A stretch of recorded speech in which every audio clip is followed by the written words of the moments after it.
racing. Kooky Berry's out fast to the inside from the center. Sky Kid on that stretch out, trying to win 2 in a row. Intensifies festivities early, and 1 and 5 tear away by 2, maybe 3 from Northern Angel. On speed dial from that 10 spot, got down nicely, just about 3 wide around the turn, and about 4 lengths behind Kooky Berry. 2.5, 3 behind that. We have Pearl Button in the turf debut, narrowly clear from Rosalina.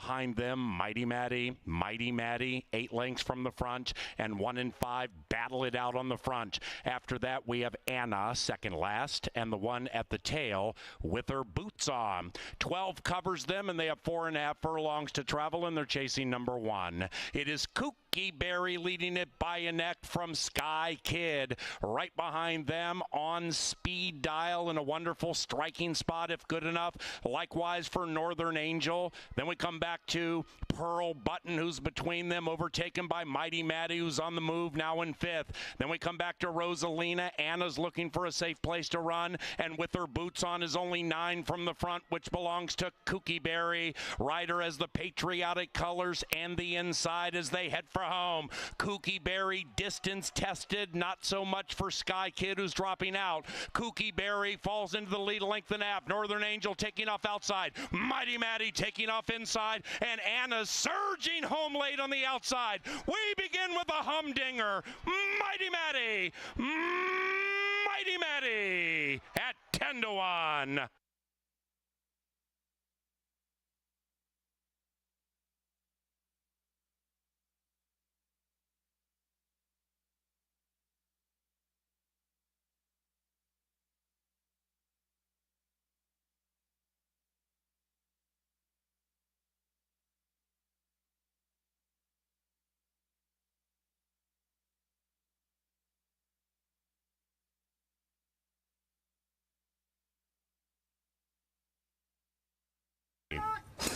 And they're racing, and the 4 popped as 1. Lake B looks to flow into the winner's circle with a fat prize at stake. It is Lake B leading it from Barb's Dream Comes True, who's to the inside of the other 2. And now Kontiki takes up the running and attempts to join Lake B. Outside of that, Tapiture's Lady, Barb's Dream Comes True is 5 lengths behind Lake B. And Lake B does it effortlessly into the far turn, leading it 1.5. Kontiki beginning to be worked on by Kelsey Har between runners. Tapiture's Lady outside of them. Barb's Dream Comes True, still about 5-6 lengths behind Lake B. And it's Lake B leading it by 3. B by 3 with a quarter of a mile to go. Tapiture's Lady is chasing that speedy boy. And to the outside of Kontiki. After that, Barb's Dream Comes True. Lake B in a 1-horse race at this stage. They have 2:50 to go, and Lake B and Alfredo Barajas are gone. Lake B is the MTA Stallion Auction Stakes champion. The battle for the minors is interesting. Tapiture's Lady, second, 4-6-5-2.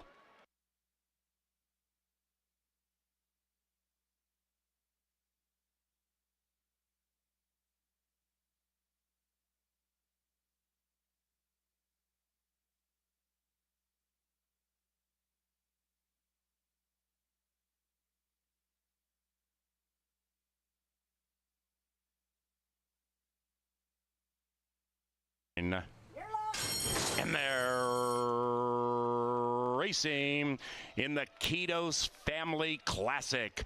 Bolsera comes out bullishly on the lead on the wide side. That's Bolsera. Rider has the purple helmet cover, 4 wide. And now we have 4 contesting the early lead, including Gypsy Wife, who's 2 to 1. After that, Warrior's Moon, close handy, but overtaken by Be a Ball as they head around the first turn. Be a Bally, that is. And they have 3/4 of a mile to go. It is Gypsy Wife leading it. After that, we come back to Shabam, looking to win 2 in a row from about 7 out of it, overtaken by by Fall Moon. The gray is Merlin's Sister, about 8 from the lead. And to the outside of Hurricane Hunter, who is second last. And the one at the tail is Iratsu. Up the barn side they go. And it's Gypsy Wife securing the inside, traveling either a bit rank or just saw something on the track she didn't like. But nevertheless, she still leads it and leads by a neck Bolsera. Right behind them, we have Bia Bally about 4 lengths from the lead. Shabam is 5 out of it, being pushed on, and to the inside of Warrior's Moon. Outside of that is Fall Moon. The Moons better get going now to find the sunshine. Then we come back to Hurricane Hunter, closing up on the inside. Gypsy Wife still leads. After that, it's Merlin's Sister, second last, ridden rigorously, and Ratsu is at the tail and far out of it, and here they come, charging down the Canterbury Park stretch. Gypsy Wife with a narrow lead. Bia Bally on the outside is 24-1. Here comes Shabam, and even farther out, Hurricane Hunter! Hurricane Hunter swirling!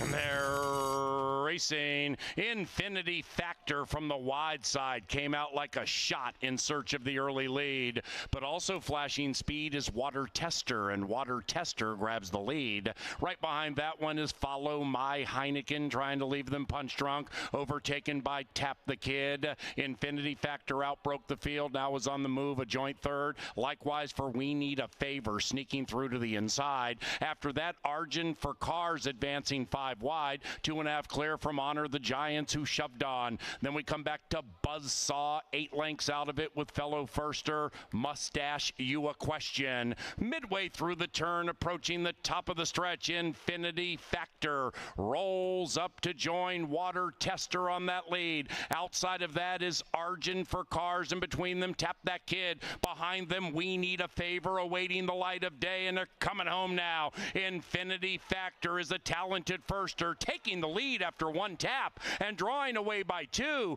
We Need a Favor's getting no favors to the inside, but now gets through. Infinity Factor, We Need a Favor, late, but it's too late. Just 1 look, that's all it took for Infinity Factor prevailing.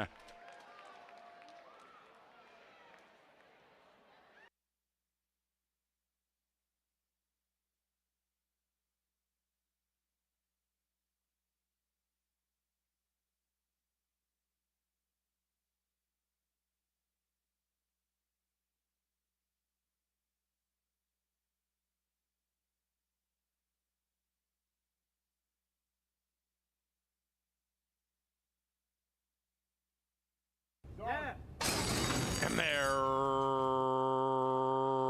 racing near the inside. Kid Got Rhythm came out on beat. Kid Got Rhythm won the start and is in search of the lead just to the inside of King in the North. Outside of them, Real Good Magic, and up top, Kid Got Rhythm takes the lead, runs away by 2. Icon Do It is very wide. My Boy Bomber saving ground, 5 lengths from the lead and overtaken by King in the North. Right behind them, we have Big Producer way back in last. Heavenly Conveyance. They reach the top of the stretch. Kid Got Rhythm at 6-1 still shows the way. Icon Do It applies pressure to the outside. Behind them is Real Good Magic. Bavaria Road shifting to the inside. Kid Got Rhythm trying to take them gate to wire. Kid Got Rhythm inside. Bavaria Road is surging. Here's Bavaria Road saving the best for last and prevailing.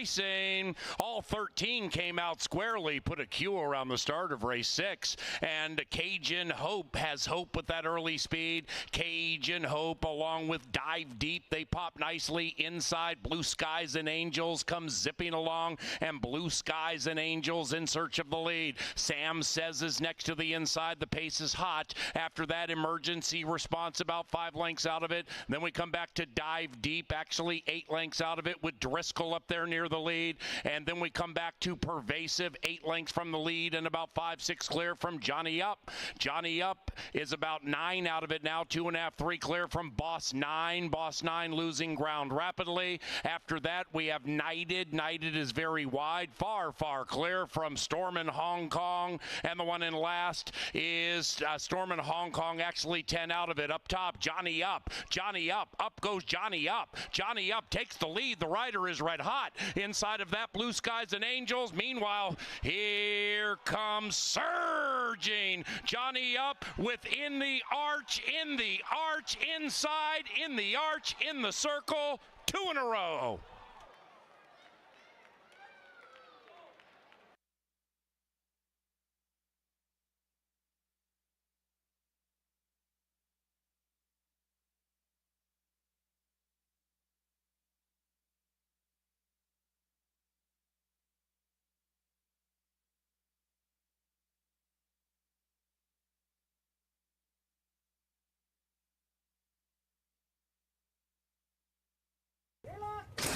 And they're racing from the center. Citrus Bayou pops sweetly, but now as the lead has been ceded to Sea to Success, the favorite is prominent, and Darn Quick is right next to that one. 5 lengths behind that, we have Boat Song beginning to advance to the outside of Citrus Bay, and then another 4, maybe 5 to outrun them. And Martini Blue is last and 9 lengths from the front. And the front belongs to Darn Quick. Darn Quick surrounded by Sea to Success to the inside and outrun them.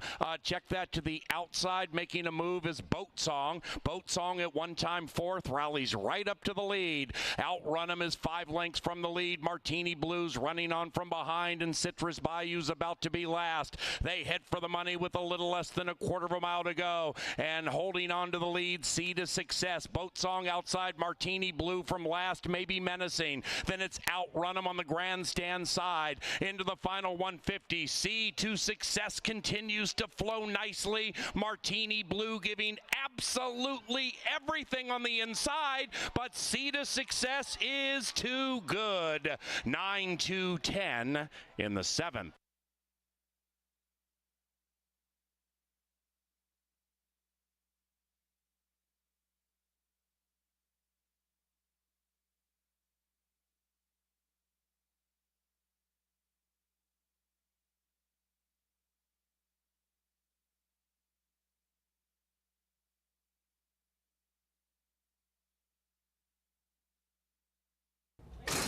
And they're racing. Field sent on its 7 furlong journey. And popping out of the gate sweetly is Child Proof. Child Proof immediately in hand and in command. Cato's Lady takes up the running in second, just to the outside of Brahms's Who. Then we come to the gray Foxglove beginning to advance as they head up the barn side. Outside of that, Fat and Furious, about 5-6 lengths from the front. The outside of Folk Hero, the one in last is Tales of McKenna. 7 covers them, and they have 3.5 furlongs to ramble, and Child Proof shows the way. Child Proof continues to call the shots clearly. Cato's Lady is next. After that, the gray Foxglove to the outside of Folk Hero, and said Quartet has gone about 5 clear from Fat and Furious. Brahms's Who tails off to last, overtaken by Tales of McKenna, who's beginning to roll in.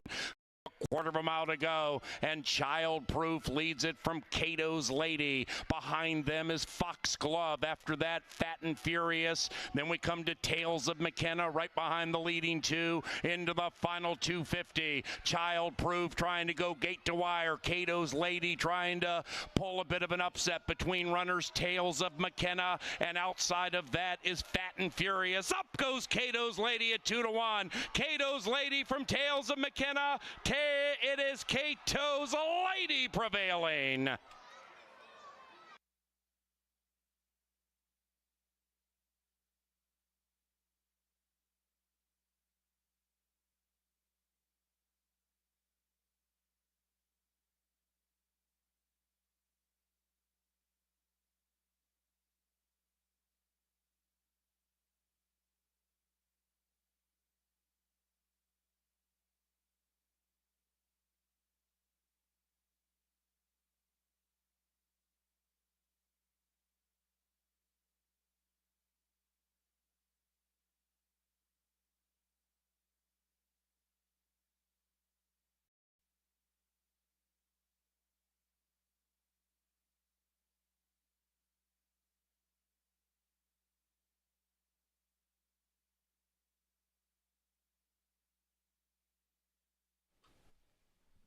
Ladies and gentlemen, please rise for the playing of our national anthem.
In race number 2, scratch number 7, Mendelssohn Joy.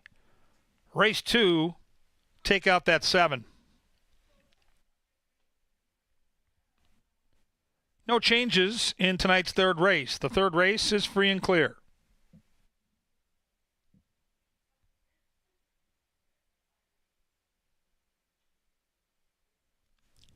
In race 4, take out the 4, Bayou Colonel, and the 13, Divine Leader. Race 4, scratch 4 and 13. On to race 5, where we scratch the 9, 10, and 11. 9, BL's Concerto. 10, Time to Escape, and the 11.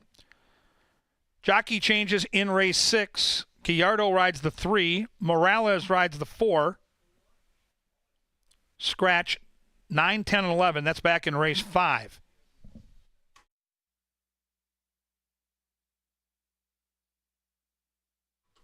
In race 6, take out the 1, Hout Charlotte, and the 7, Gigi's Map. In race 7, jockey change to Arroyo on the 4. Arroyo picks up the mount on the 4 in the 7th.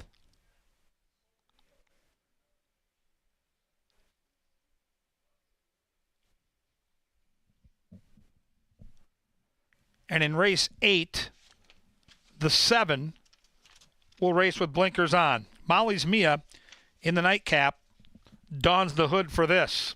Up next today at the races from our studio with Jeff Madej and Angela Herman.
Well, good evening and welcome to Canterbury Park inside the First Bet Studio. I'm Jeff Madej. I'm joined by Angela Herman, 1/3 of the Steam team. Yeah. Beautiful Thursday night of racing.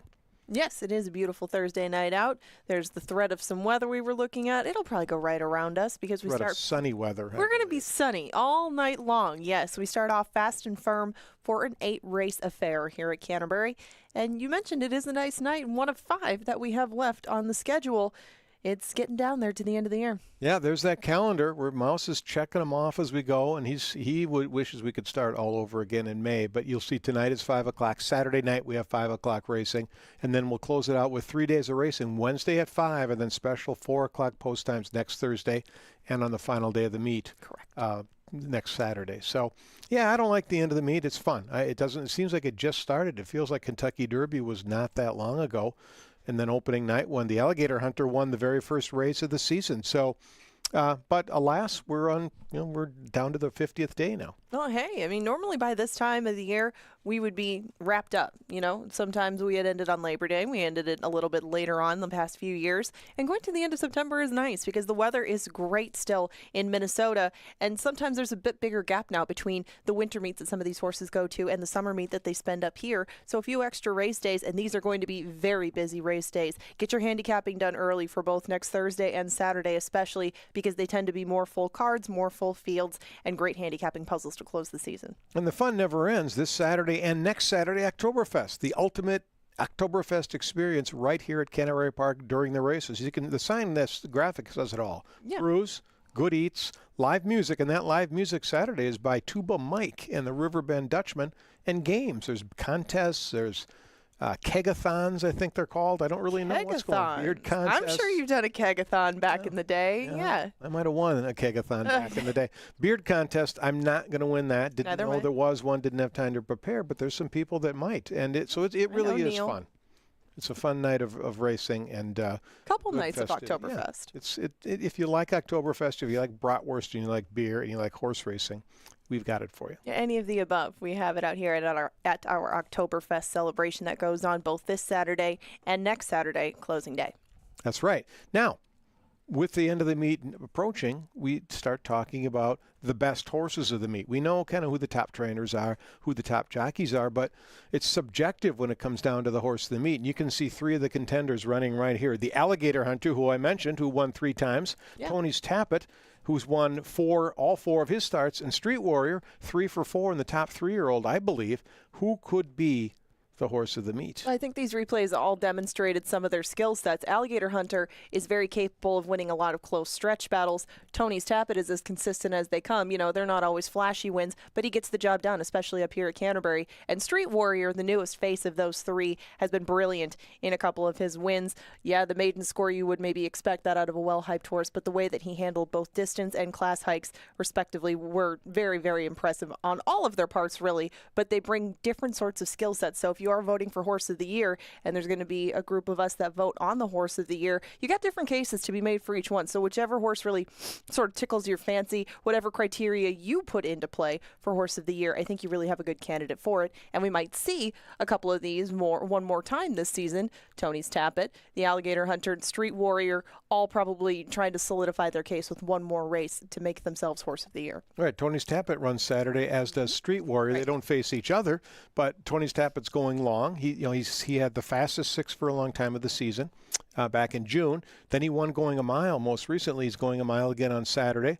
And the trainer tells me he might wheel him right back in the following Saturday, closing day, in the Tom Metzen HBPA Sprint. Street Warrior cleaned up on the 3-year-old State Breds, faced Open Company last time and got beat. So And he's in a sprint. I actually picked both of these two on top. I think that they stand good chances in their field. Street Warriors got a much tougher field, I think, to navigate, at least from where he drew and just how much bigger the field is. Tony's Tappet gets to the outside of a lot of his competition when we see him. I think that'll help. You can see that he won on the rail that day that he won. He had to wait and wait and wait and wait to make his move. I think both of these two are in good position to just add another credential to the list and make it an even tougher vote for Horse of the Meet. Right, and you like the Alligator Hunter, who beat Street Warrior when he faced Older, but he lost to Tony's Tappet by like 7 lengths. So it is going to come down to the last couple of starts here, I think. Yep. And Tony's Tappet, I'm going to say, has the upper hand with an undefeated 4-for-4 record and the fastest 6 for a long time of the meet.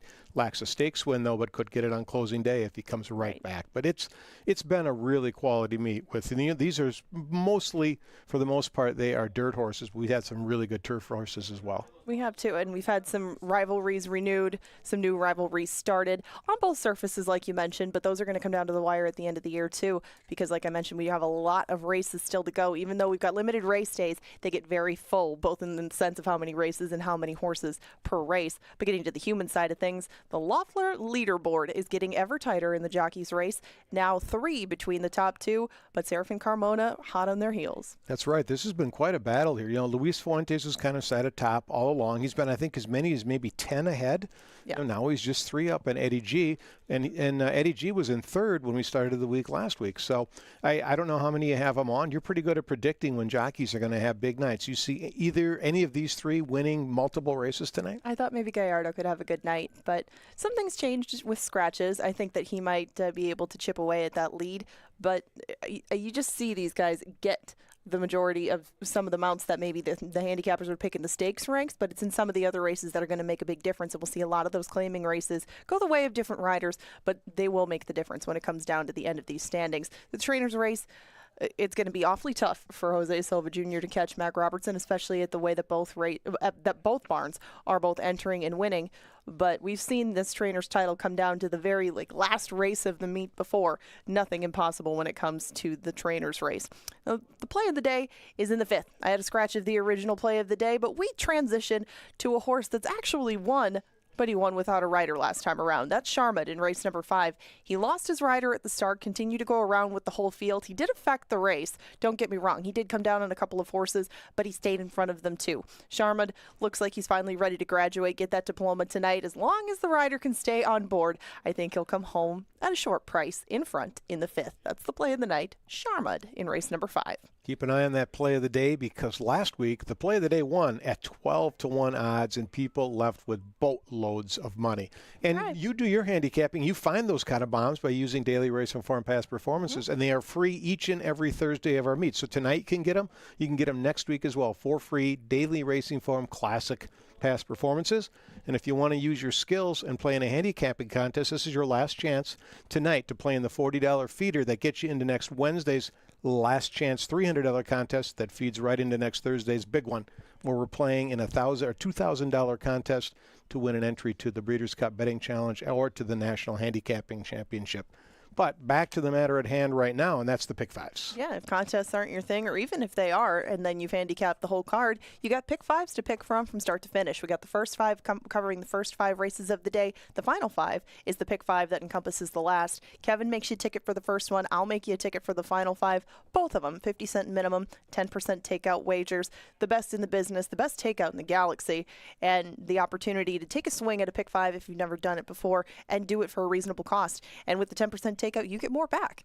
Any other ticket, any other pool, any other track that doesn't have that 10% takeout is going to take a little bit more back and not give as much out in the payout. That's what we do with those 10% takeout pick 5s. Yeah, it's very, very generous, and the players have taken advantage of it. Now, Kevin Gorg, we know that he likes to get a look at the horses before he makes his decision. He does all his handicapping early, but he confirms it with body language handicapping. Yes, of course. And I think there might be a horse he loves in here. Yeah, we both have a horse that we like quite a bit, and here she has been taking a lot of money from the outset. But let's go to Kevin Gorg and find out if we are indeed in Cinch City, Utah tonight with Light It Up Louie. Kevin, are you out there?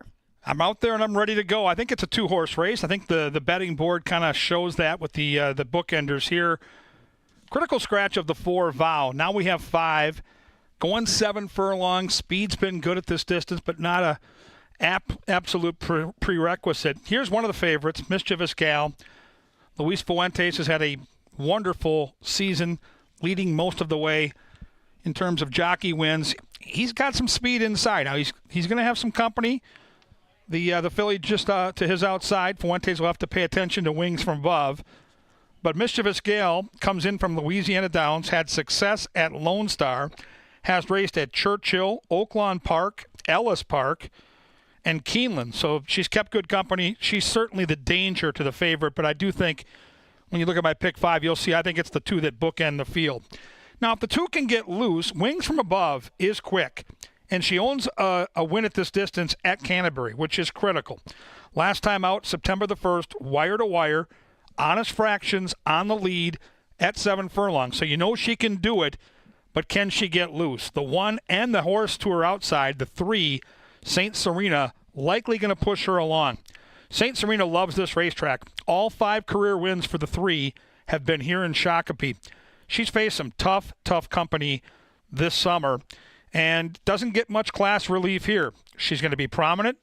She, I think, can get the distance. You know, she's won at 6.5, so I don't think 7's too big a stretch.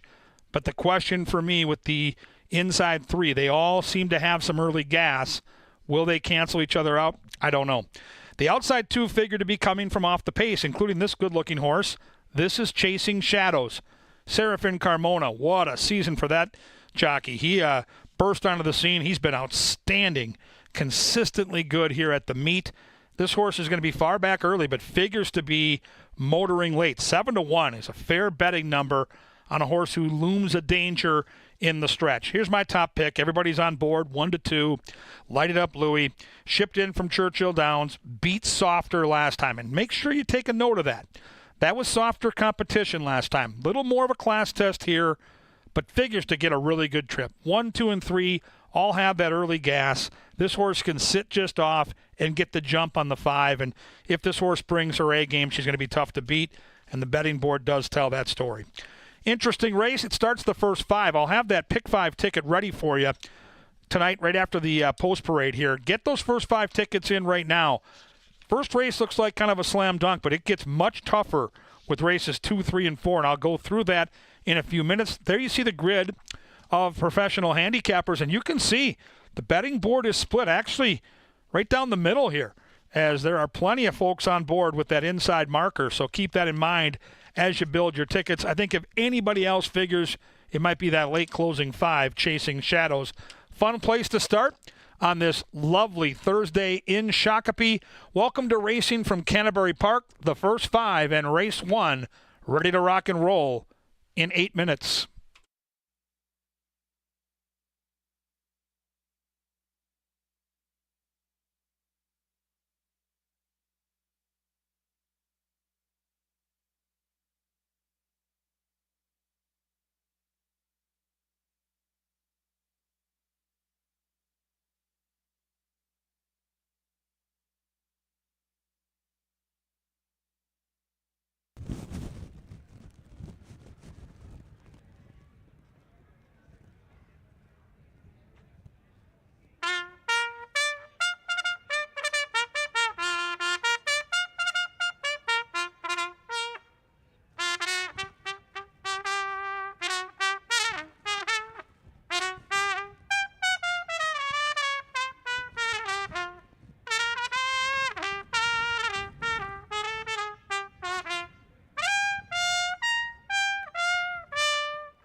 And now they walk onto the track, the John Deere Dirt, for the first race. Main track fast, first 5 wagering with a 10% takeout on said pick 5. And scratch number 4, Vow. 5 minutes.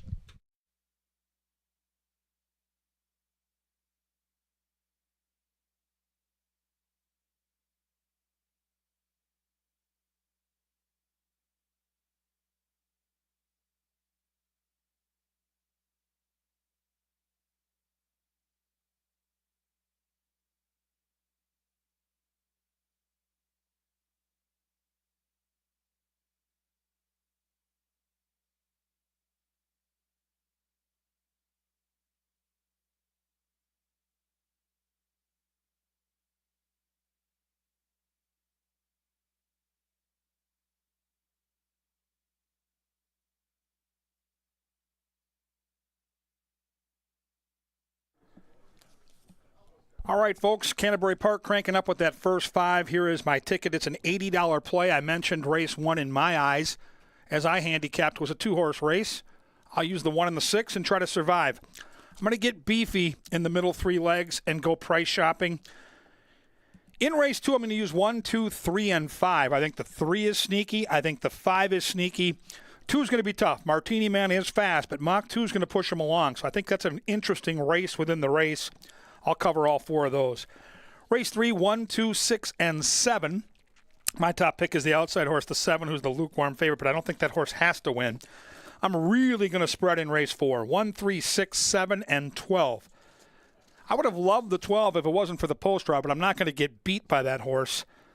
Papa Rizzo's in the mix, the shipper from Sunland who ran in the Sunland Derby, making the turf debut. What a fun race that is to handicap. And then I hope it comes down to race 5 because I love Charmad in race 5 for my guy, Miguel Angel Silva. 1-6 with 1, 2, 3, 5. With 1, 2, 6, 7. With 1, 3, 6, 7, and 12. Single to the 5 in race 5. It's the pick 5. That's an $80 ticket. You can play mine. You can modify it. You can play your own. Only thing I know for sure is you can't win it if you don't get in it. Hundreds, maybe thousands of dollars available in the first 5 with a 10% takeout. Lowest in the business. Pick 5 and race 1 start in 4 minutes.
Joe the 2, Roscoe the 3, Bubba the 5, and Jake the outside.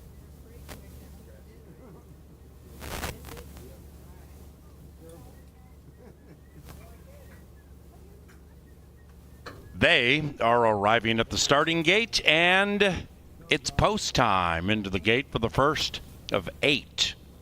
The first of 5 live racing days remaining for the 2024 season, our 30th anniversary. Thursdays are provided by Michelob Golden Light and Comcast Xfinity.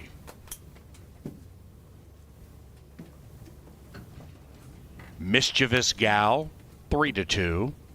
Lighted Up Louie, 3-5. Here's Chasing Shadows. Lighted Up Louie. Billy goes in. 7/8. Here they come. And they're racing, and they've broken a line. Mischievous Gal fast out of the gate. St. Serena patentedly fast out of the gate. St. Serena puts the head in front, and now Mischievous Gal rejoins. Wings from above, tries to win 2 in a row. And as they go around the corner and link up with the main track, 1, 3, and 2 disputed. Wings from above, very, very wide.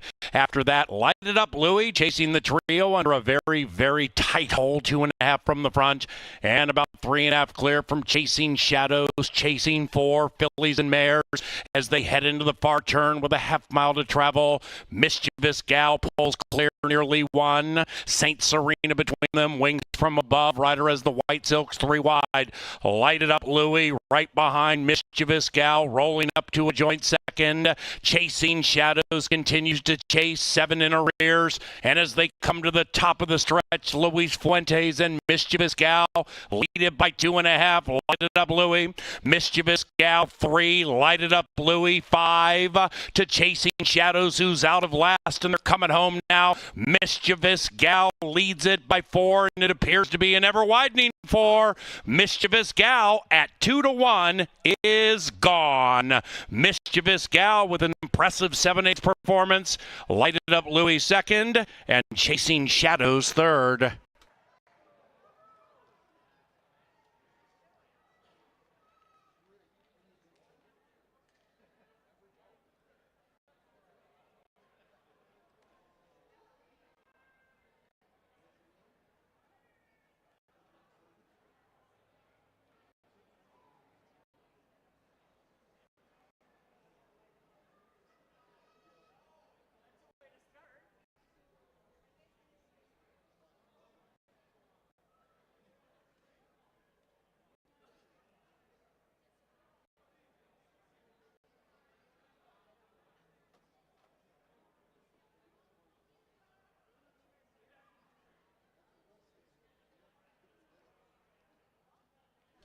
Number 1, Mischievous Gal first.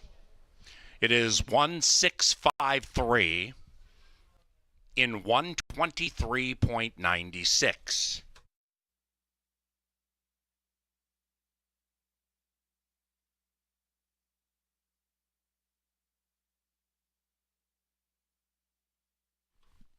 We welcome our featured groups to the racetrack tonight. Medica Broker Advisory Council, Best Version Media Night, Capital Construction, Carlson, CoBank Farm Credit, Guarantee Income Life and ECA Marketing, Magnolia Landscape Company, Minnesota Veterans Home, the Austinson Group, Porta Doc Employee Outing, Robinson Fresh, and Kelly and Braken Financial Group. The first race is official.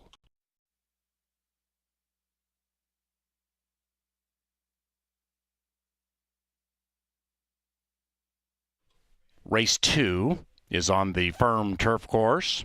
The rail is at 15. Scratch number 7, Mendelssohn Joy.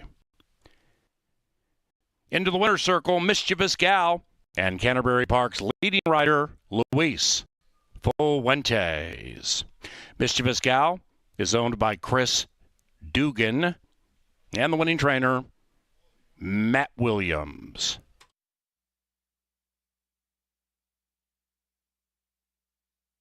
Race 2 is courtesy of Apple Autos, the official vehicle supplier to Canterbury Park. Also, Xfinity Comcast and XfinityMobile.com.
And they're racing, and they've broken a line. Mischievous Gal fast out of the gate. St. Serena patentedly fast out of the gate. St. Serena puts the head in front, and now Mischievous Gal rejoins. Wings from above, tries to win 2 in a row, and as they go around the corner and link up with the main track, 1, 3, and 2 dispute it. Wings from above, very, very wide. After that, Lighted Up Louie chasing the trio under a very, very tight hole, 2.5 from the front, and about 3.5 clear from Chasing Shadows, Chasing 4, Fillies and Mares as they head into the far turn with a half mile to travel. Mischievous Gal pulls clear, nearly 1. St. Serena between them, Wings from above. Rider as the White Silks 3 wide. Lighted Up Louie right behind Mischievous Gal, rolling up to a joint second. Chasing Shadows continues to chase, 7 in arrears. And as they come to the top of the stretch, Luis Fuentes and Mischievous Gal lead it by 2.5. Lighted Up Louie. Mischievous Gal 3. Lighted Up Louie 5 to Chasing Shadows, who's out of last, and they're coming home now. Mischievous Gal leads it by 4, and it appears to be an ever-widening 4.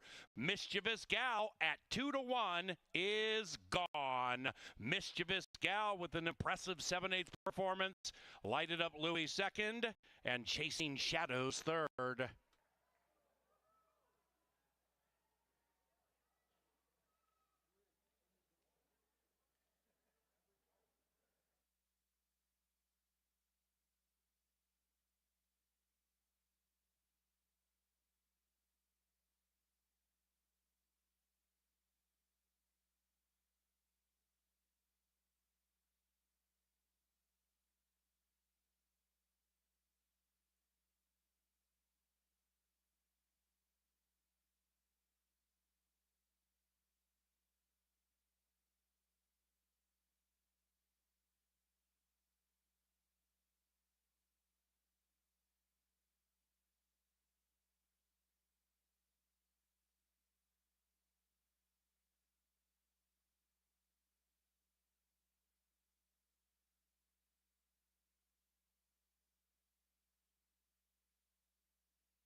Welcome out to the paddock. My name is Kevin Gorg, along with Angela Herman. I'll take you through the remainder of the card. Looks like a good one tonight.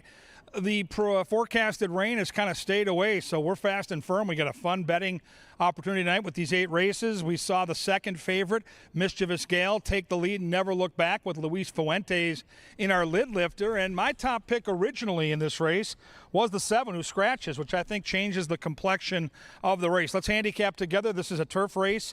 This is Allowance Company traveling a flat mile on that firm lawn. And we'll start with a very speedy contender to the inside. Number 1 is Mach 2 for the Butzos.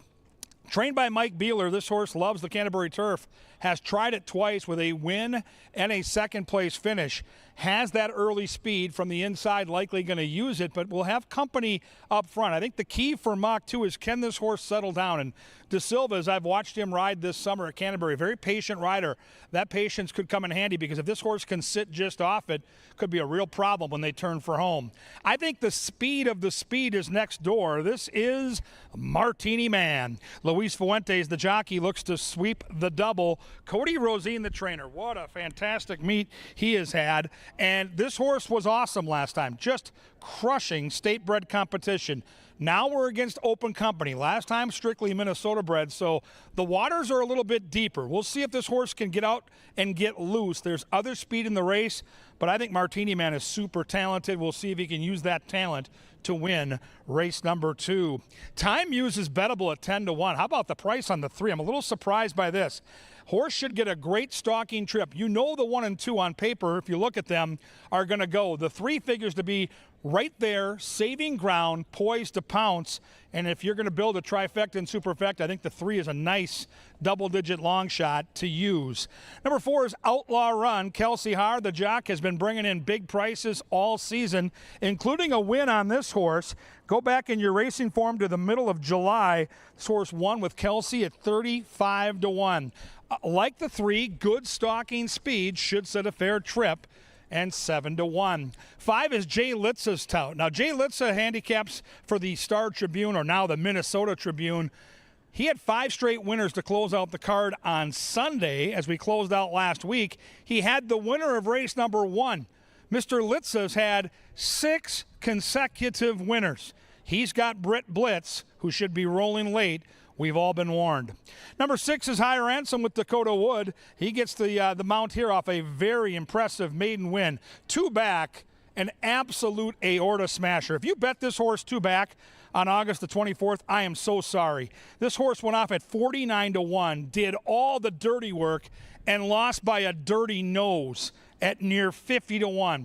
Came back and validated that effort by winning in very confident fashion last time against maidens. The pesky part is this horse did it on the front end, and I think that 2 horse probably has the front end to himself, so we'll see if High Ransom can sit just off and pounce. Right now the field's longest shot at 15-1. Number 8 is War Rascal.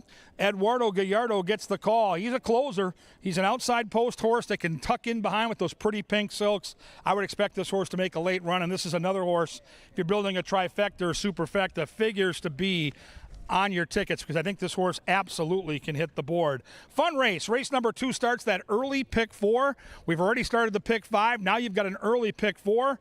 Fun race to handicap. On the turf, the boys battle at the gate in around 8. And then they're going to get it on.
And that's Lynn Dykert bringing them on the John Deere dirt, then to the firm turf course for pick 4 wagering and race number 2.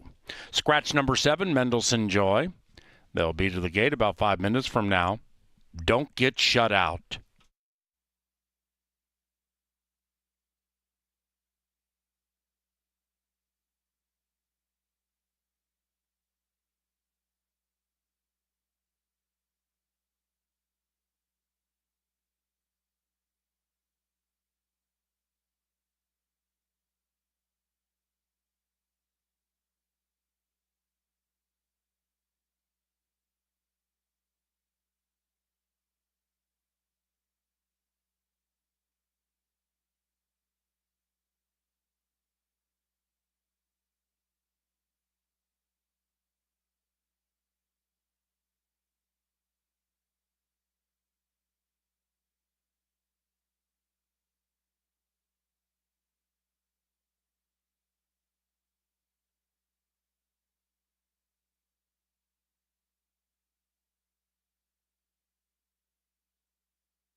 They're at the gate, and it is post time for the 2nd of 8 Thursday at CBY.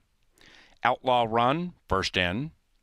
Mach 2, wearing the Butzo colors. Martini Man, that's your win wagering favorite, 4 to 5. In search of 3 consecutive wins is Martini Man. Rip Blitz in. Time Muse shares a home with Brit Blitz. War Rascal after High Ransom. One out.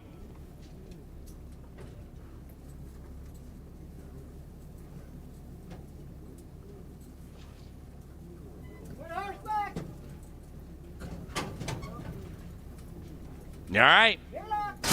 In there. Racing. Perfect start.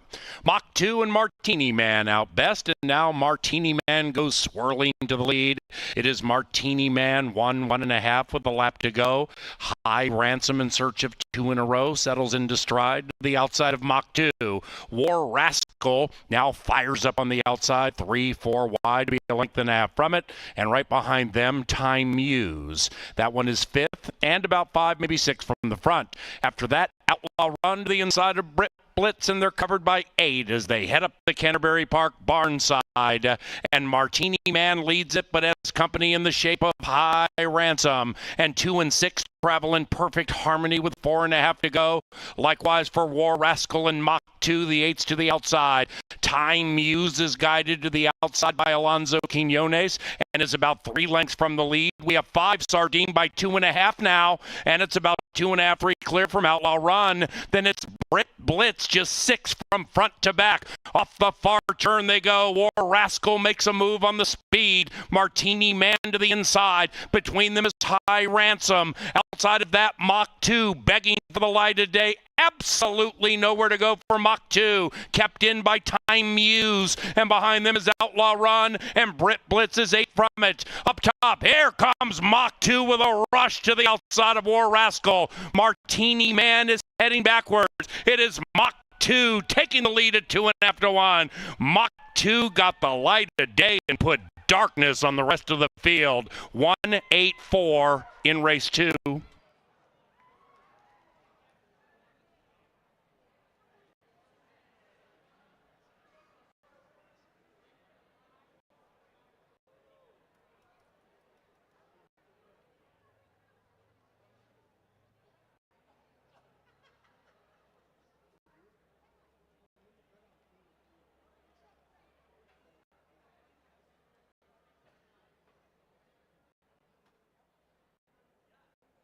Number 1, Mach 2 ran first.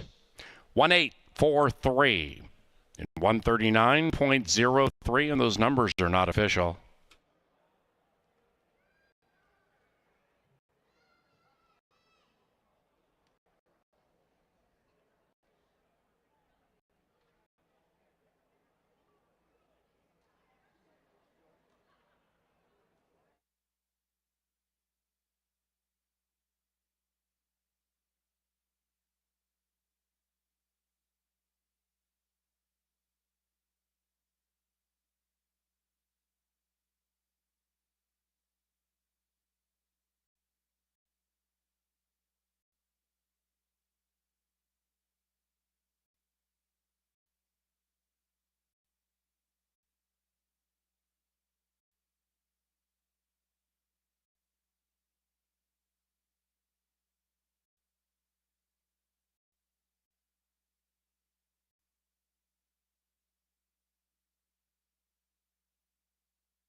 The second race is official. The second exacta paid $22. Trifecta $73.55 for 50 cents. Superfecta nearly $50 for a dime. And the first double paid $46.40, and aces were wild. In the third race, no scratches, no rider changes. In a race provided by John Deere.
And into the winner's circle for a third time this spring-summer at Canterbury Park, it's Mach 2 and jockey Fausto da Silva.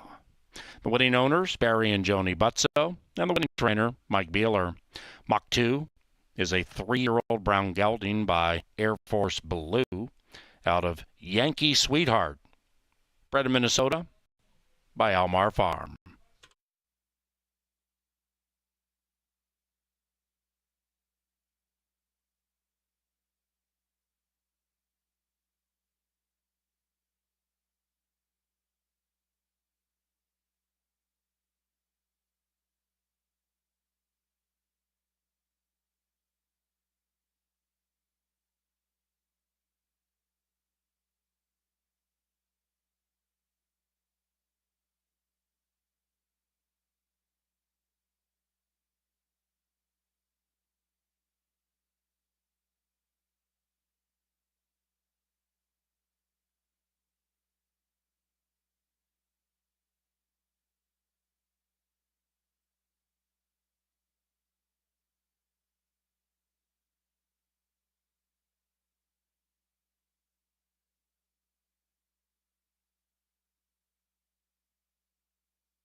In there, racing, perfect start. Mach 2 and Martini Man out best, and now Martini Man goes swirling to the lead. It is Martini Man, 1.5 with a lap to go. High Ransom in search of 2 in a row, settles into stride to the outside of Mach 2. War Rascal now fires up on the outside, 3-4 wide to be a length and a half from it, and right behind them, Time Muse. That one is 5th, and about 5, maybe 6 from the front. After that, Outlaw Run to the inside of Brit Blitz, and they're covered by 8 as they head up the Canterbury Park barn side. And Martini Man leads it, but has company in the shape of High Ransom. And 2 and 6 travel in perfect harmony with 4.5 to go. Likewise for War Rascal and Mach 2, the 8s to the outside. Time Muse is guided to the outside by Alonzo Quinones and is about 3 lengths from the lead. We have 5 Sardine by 2.5 now, and it's about 2.5, 3 clear from Outlaw Run. And it's Brit Blitz, just 6 from front to back. Off the far turn they go. War Rascal makes a move on the speed. Martini Man to the inside. Between them is High Ransom. Outside of that, Mach 2 begging for the light of day. Absolutely nowhere to go for Mach 2. Kept in by Time Muse. And behind them is Outlaw Run. And Brit Blitz is 8 from it. Up top, here comes Mach 2 with a rush to the outside of War Rascal. Martini Man is heading backwards. It is Mach 2 taking the lead at 2.5 to 1. Mach 2 got the light of day and put darkness on the rest of the field. 1-8-4 in race 2.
Mach 2 from the inside to the outside to the winner's circle. He gets up for Barry and Joni Butzo. Congratulations to all the winning connections with Mach 2. Now let's go to race number 3. Let's go back to the dirt, shall we? 6 furlongs the distance for this third race. We've got a group of $7,500 claimers coming out to play. Not a whole bunch to change in here, but a lot of speed signed up for this third race. One of those is not Deflator. He can keep himself close to the pace, but this shouldn't be one of the ones dueling up front, and that should serve an advantage to him in this particular group. He'll be on the rail, and Deflator is one of 2 from the Klein barn. Now, he's been running against some tougher company in recent times. He is a bit on the camera shy end. You can't lie about that. He's 4 for 59, but Deflator does some good work up here at Canterbury on our main track and gets lots of pieces. Has made quite a bit of money, and he does manage again to keep himself in closer range, I thought, than his stablemate Reef's Destiny, and that should really help him. Especially with the inside draw, he shouldn't lose too much ground. Sometimes he's had a wide draw that has forced him both to take back in the field and lose a little bit of ground along the way. Neither should be the case today, and he was definitely the one that I preferred from the barn. It's just that Deflator, I thought, was in a slightly more convenient spot to launch his late rally, and he is 9-1. Speaking of launched, Paul Allen's picking here is launched from the Silva camp. Only real question with him is not his recent form, because he's got good speed. He's won 3 of his last 5. It's just, where have you been? He hasn't been out to the races since June of this year. The last time that we saw him, he was 4th. He was 4th in a 5-horse field, though. He takes a lot of money usually, and launched is at the moment as well. He might have his hands full on the pace, considering Hit the Seam right next door, Magnet and Steel, and some of the outside runners here all probably have designs on chasing him on the front end. Happy Hour Bobby, one of the speedsters in here, should keep things very lively up front, and even though Launch has the speed to keep up with them, when he has to duel, things don't go quite as well, just like any speed horse. But Launched off that layoff with all the speed lined up to his right, I thought might be up a little bit against it in here. He is taking plenty of support at the windows right now at 2-1. Hit the Seam and Magnet and Steel are both 11-1. I prefer the outside runner of those two, but Hit the Seam is another speed element to the equation. He should be up on the pace, and he's coming out of 5 furlong races. It would make sense with another furlong that he might get tired, but he also might push things along an awful lot up front. The last time that he went 5 furlongs in the dirt, he wasn't able to get up towards the pace.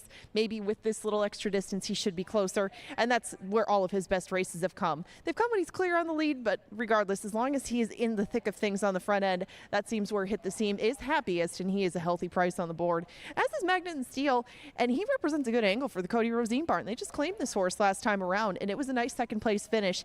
He's 4 for his last 7. The other 3 finished second of his Canterbury claims this summer. He is 3 for 5 first off the claim. This is a tough spot, and Magnet and Steel is taking a slight hike up in class to do so, but he's earned that off some of the races that he's put in this summer, and Magnet and Steel has been doing that from both on and off the pace. That versatility, another helpful element to his arsenal, and he looks pretty good down in the paddock. He's getting a touch warm, as Magnet and Steel sometimes does, but looks very lively. They're going to make another circuit of the paddock, and Happy Hour Bobby just behind that one has some speed and comes off a win. Lots to like about him, including a little dip in class, and he is coming off the turf. It's just the distance, really, that bothered me about Happy Hour Bobby.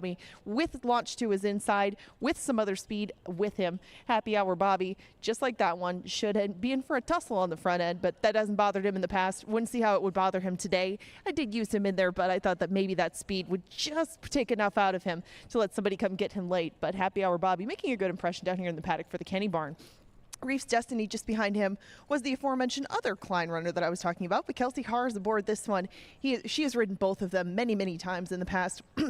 Probably a positive sign that she ends up on Reef's Destiny.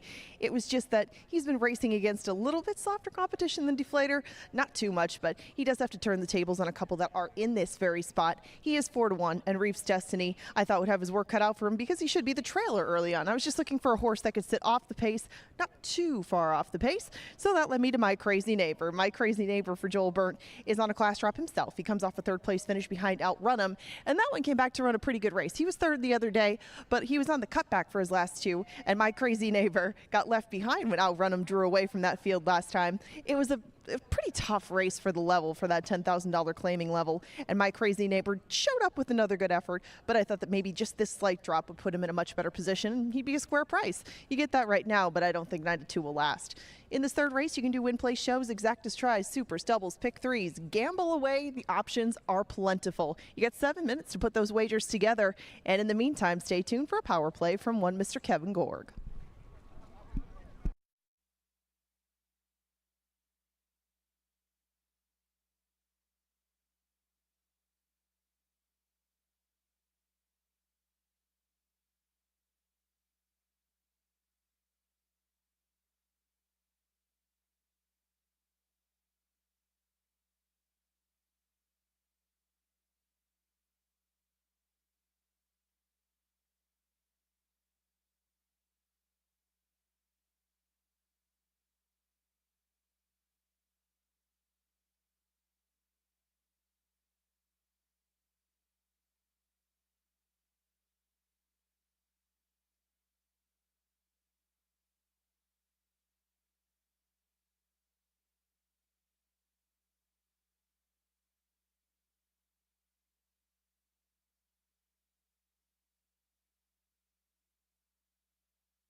to the John Deere Dirt for the third.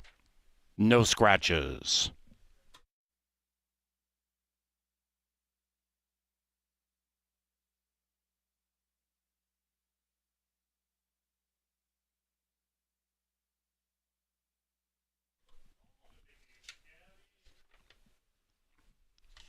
Ladies and gentlemen, here in the third race, number 1, Deflator, is ridden by Eduardo Gallardo.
Tri-State Bobcat sponsors it. We call it the Power Play.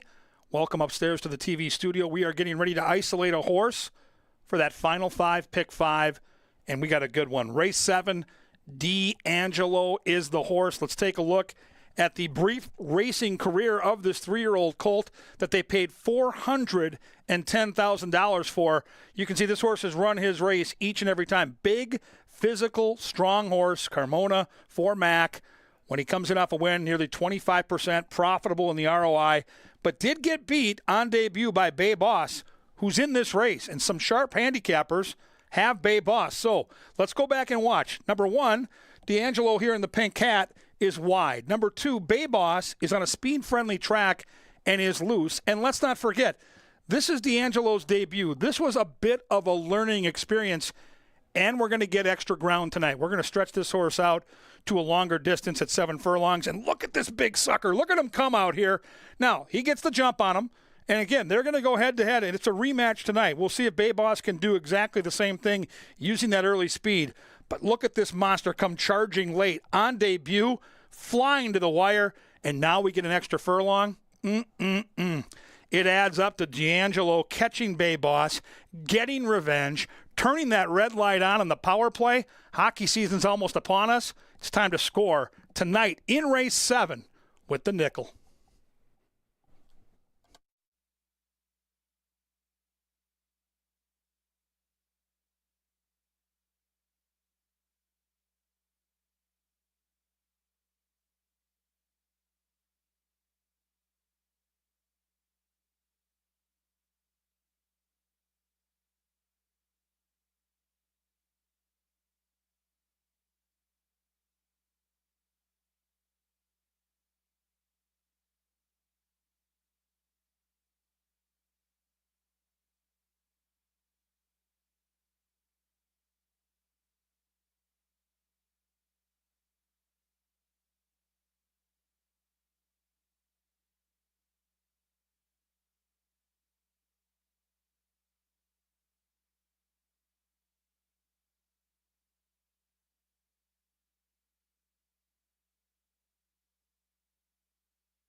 It is now post time as they go into the gate for race number 3.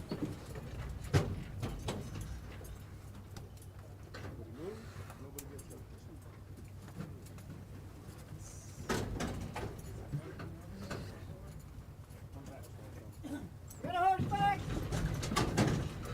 No, push him back, push him back. They're in the gate. They're racing from the center. Happy Hour Bobby comes out very quickly. Happy Hour Bobby trying to leave them punch drunk.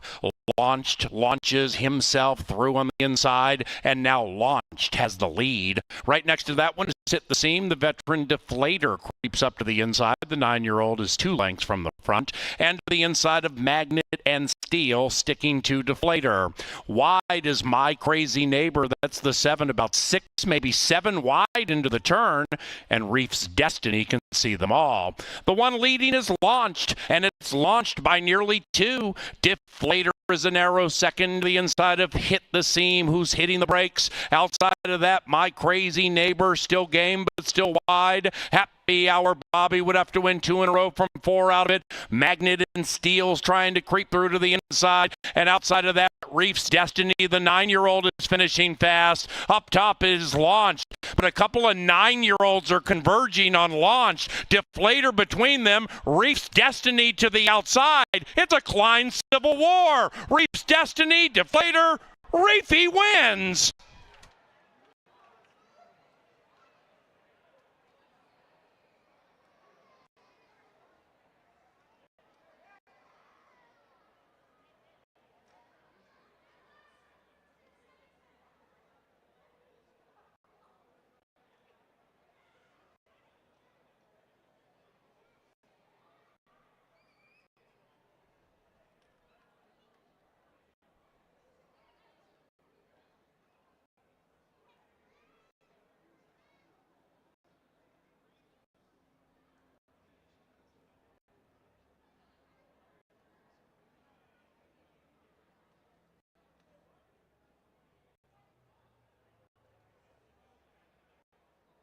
Number 6, Reef's Destiny. First. 6, 1, 2, 4.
The third is official. Exacta $24, trifecta $59.20, superfecta $39.96. The double paid $82, and the first pick 3 $134.90. The fourth race presents a big field on the firm turf course, and it also starts our second and final pick 5 with a 10% takeout. In the fourth, scratch numbers 4, Bayou Colonel, and 13, Divine Leader.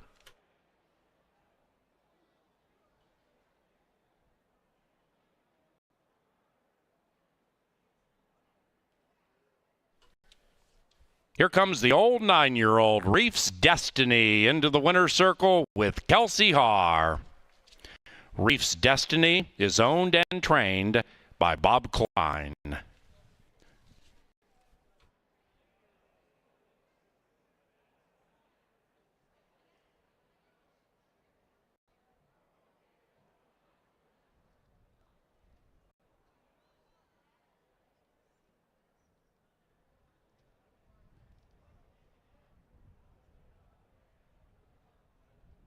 Race number 4 at Canterbury is courtesy of Maker's Mark, Jim Beam Bourbon, elegant, smooth, refined. And by Busch Light, a proud sponsor of racing at Canterbury Park.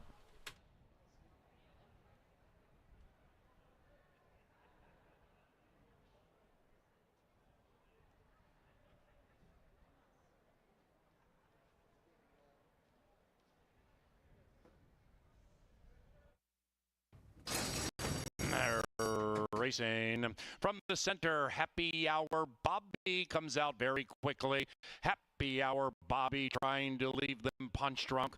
Launches himself through on the inside, and now Launched has the lead. Right next to that one is Hit the Seam. The veteran Deflator creeps up to the inside. The 9-year-old is 2 lengths from the front, and to the inside of Magnet and Steel, sticking to Deflator.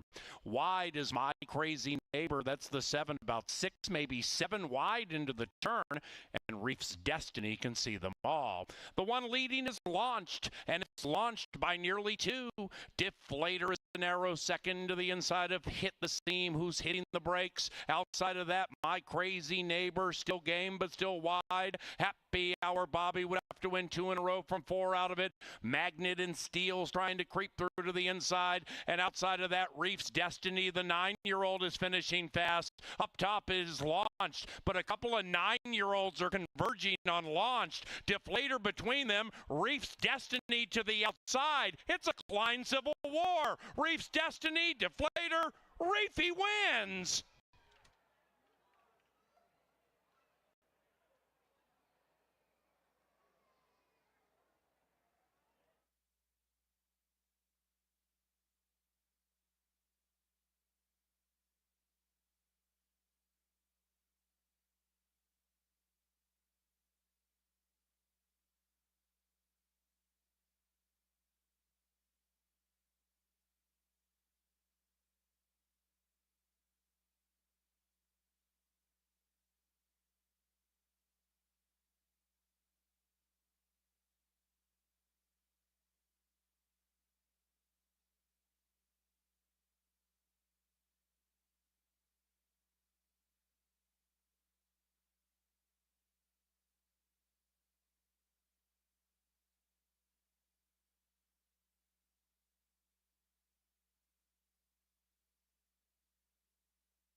Ladies and gentlemen, the fourth race at Canterbury is off the turf. Race number 4 is not on the turf.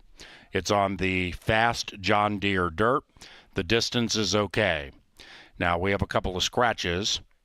Scratch numbers 7, that's not funny, and 12, table for 2. So in the fourth race now, on the dirt track, beginning the second pick 5. We scratch 4, 7, 12, and 13. Now regarding pick 3s, the pick 4, and the first pick 5 involving race number 4, due to Minnesota Racing Commission rules, this becomes an all on your tickets. So for pick 3s beginning before race 4, the first pick 4 and the first pick 5, this race becomes an all.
Here in the fourth race, also scratch number 10, the right stuff. Race 4, scratch number 10.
Kevin Gorg and Angela Herman out here to handicap a brand new race, right? We've been handicapping for about 4 or 5 days, getting ready for this card.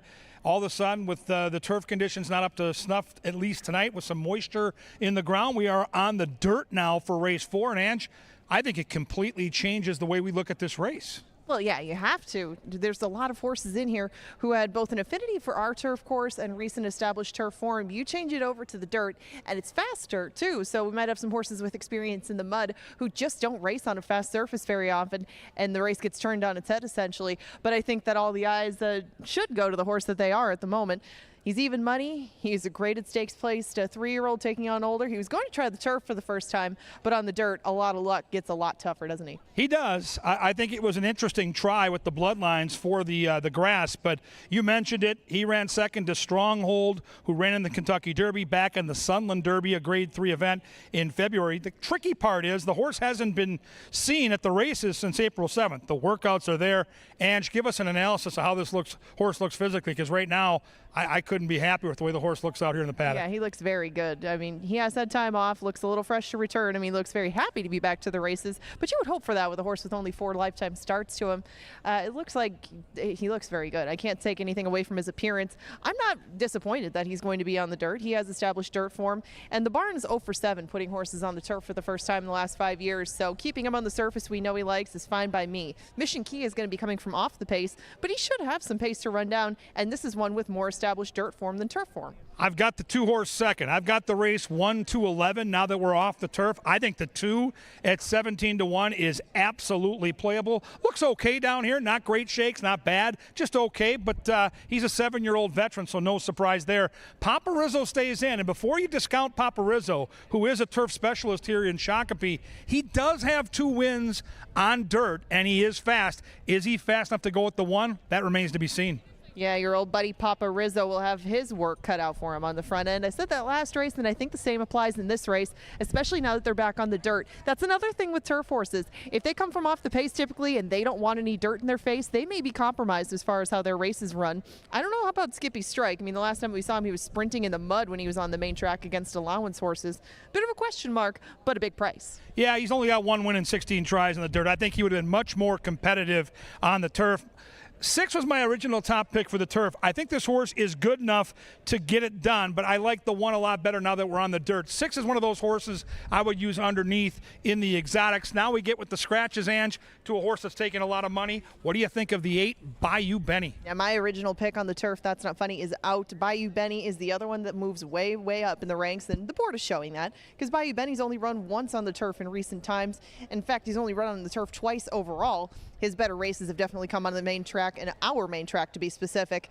If he can get any sort of trip, and he can usually make his own, he will be very dangerous in this group.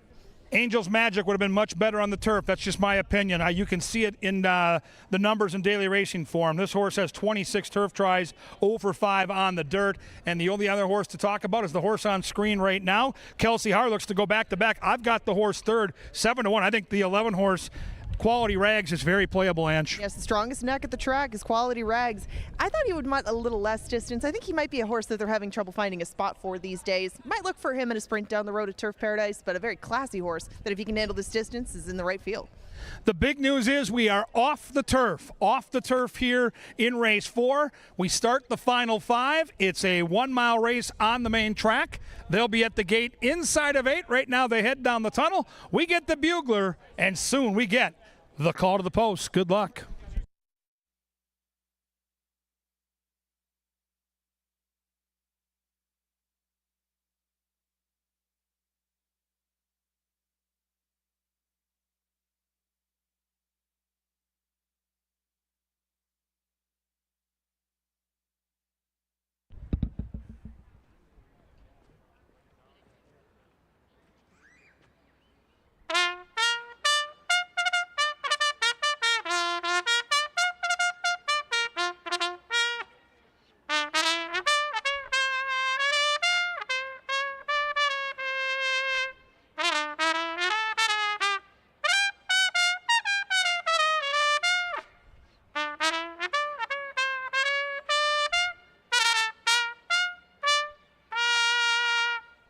The 4th race is on the dirt.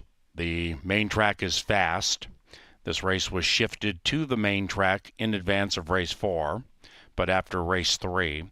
So therefore, pick 3s that started in races 2 and 3 become an all here in the 4th race.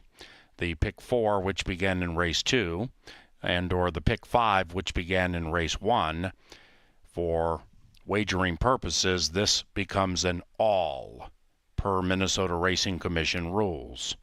Scratch numbers 4, 7, 10, 12, and 13.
They're at the gate. It's race time for the 4th.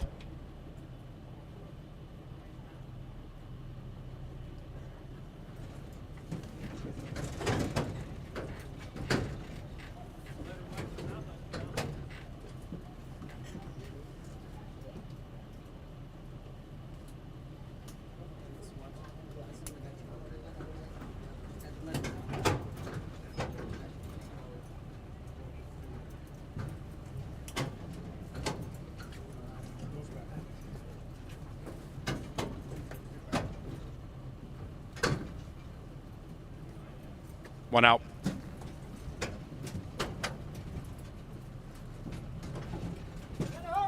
Our starter is Oscar Quitos.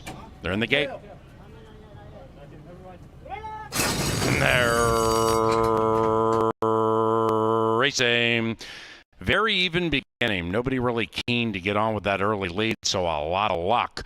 Puts the pedal to the metal of the inside, and a lot of luck. Looks to grab the lead, but Paparizzo, the 9-year-old between them, also is fast, and so is Angel's Magic to the outside. Now Paparizzo sucks back into third, about 3 clear from Mr. Navigator.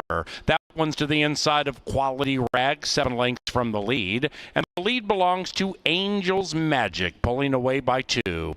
After that, we have Bayou Benny. That one's 10 lengths from it.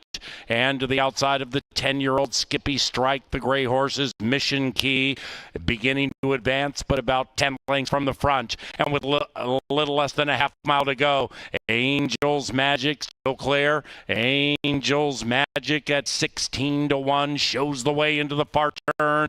A lot of luck lay second now. 4 clear from Quality Rags, who rolls into third. Paparizzo's heading the wrong way. Mr. Navigator just passed him, likewise for Bayou Benny and Mission Key, and after that, Skippy Strike. Around about the quarter pole, Angel's Magic needs to sprout wings to hold him off. It's Angel's Magic leading it from a lot of luck. Outside of that is Bayou Benny, and Benny is 5-1, looking to pull a little upset. Bayou Benny, a lot of luck, fights back to the inside at 1-2, and outside of that is Quality Rags into the final football field. A lot of luck. Tenacious, Bayou Benny, indefatigable, a lot of luck prevails.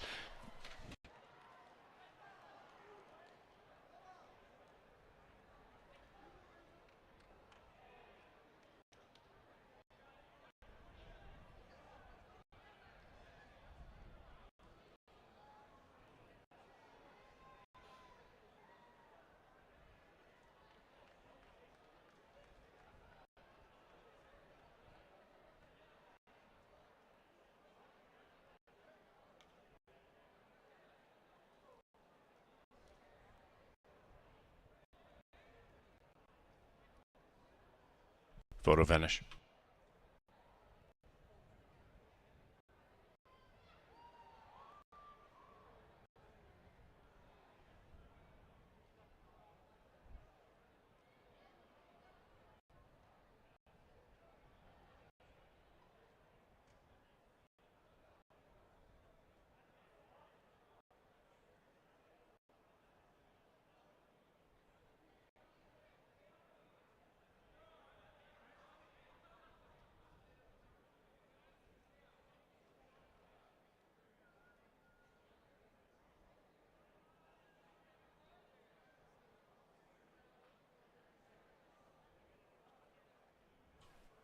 Result of the photo shows chalk all odds. 1-8-11, 2.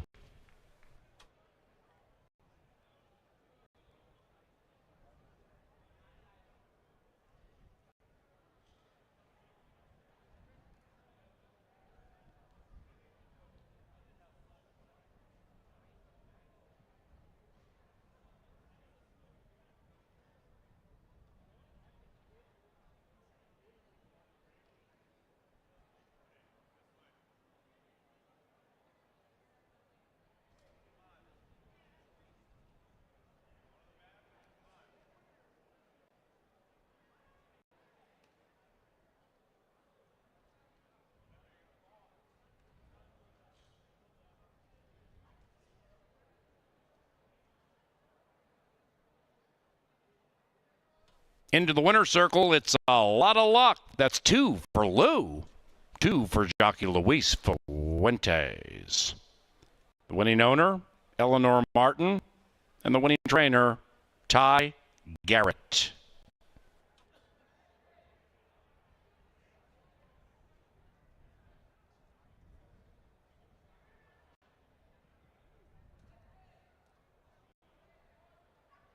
The fourth race is official. Once again, that pick 3 paid to all 41.10.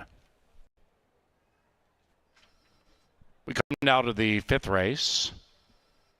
Scratch numbers 9, 10, and 11. Race number 5 at CBY is courtesy of Pepsi, the official soft drink provider of Canterbury Park. We also thank Culver's Shakopee, Atomic Data, Choice Electric, and Tri-State Bobcat. The fifth race, about 20 minutes from now.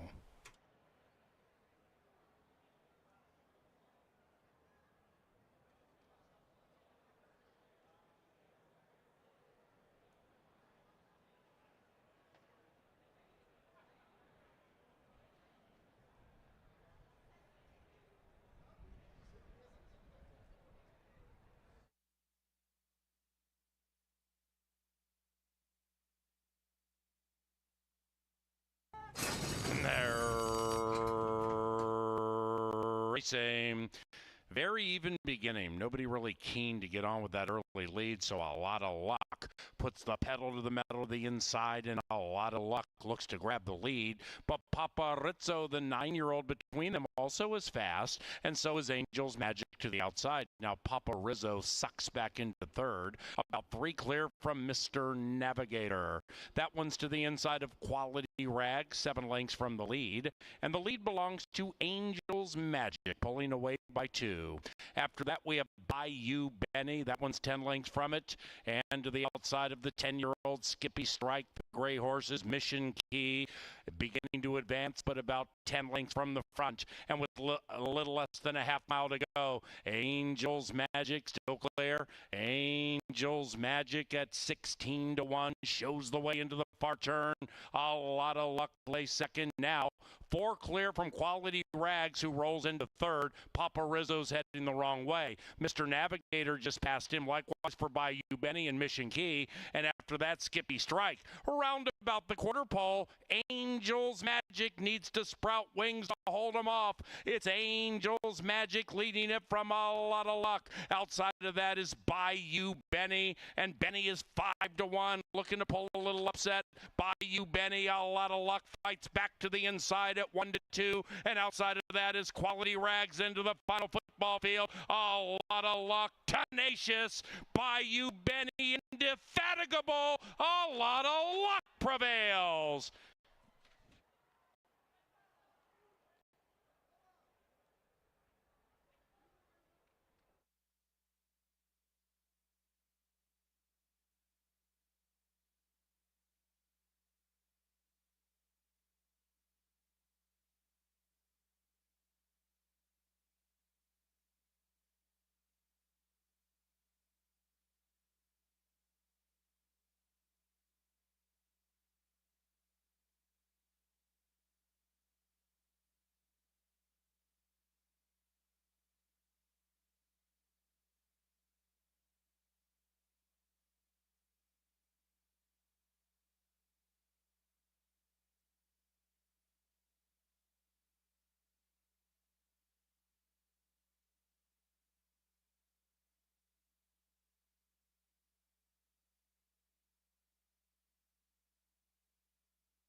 5 to Chasing Shadows, who's out of last, and they're coming home now. Mischievous Gal leads it by 4, and it appears to be an ever-widening 4. Mischievous Gal at 2-1 is gone. Mischievous Gal with an impressive 7/8 performance lighted up Louis second, and Chasing Shadows third.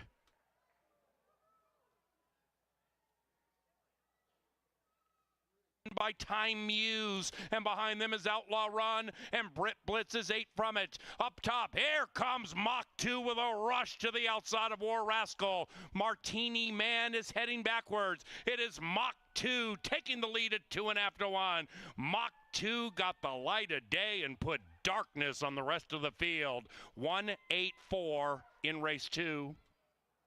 Agnet and Steele's trying to creep through to the inside, and outside of that, Reef's Destiny, the 9-year-old, is finishing fast. Up top is Launched, but a couple of 9-year-olds are converging on Launched. Deflator between them, Reef's Destiny to the outside. It's a Klein Civil War. Reef's Destiny, Deflator, Reefy wins.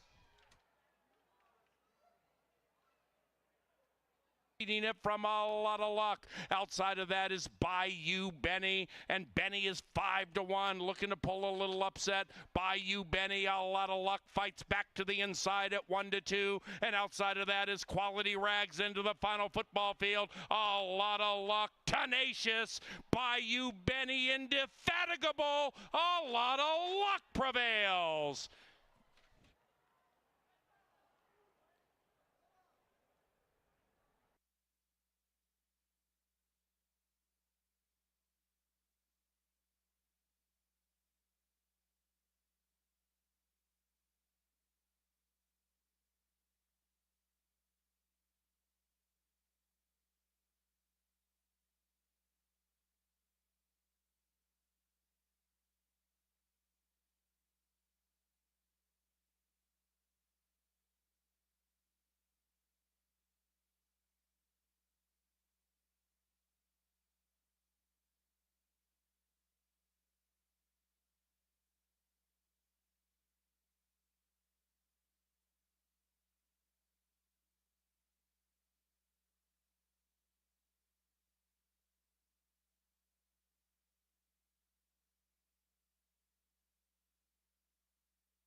The Sunland Shipper, who raced in that graded race into the spring, comes to Canterbury and gets the job done. Now, it wasn't emphatic, but it was a win nonetheless, and that horse could have a bright future. Just a 3-year-old there taking on his elders.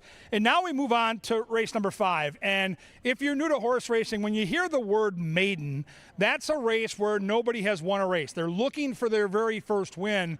So handicappers that play the horses on a regular basis look at a maiden race sometimes and think crazy things could happen. We'll find out. That pick 5 we put together, the first 5 is alive to the 5.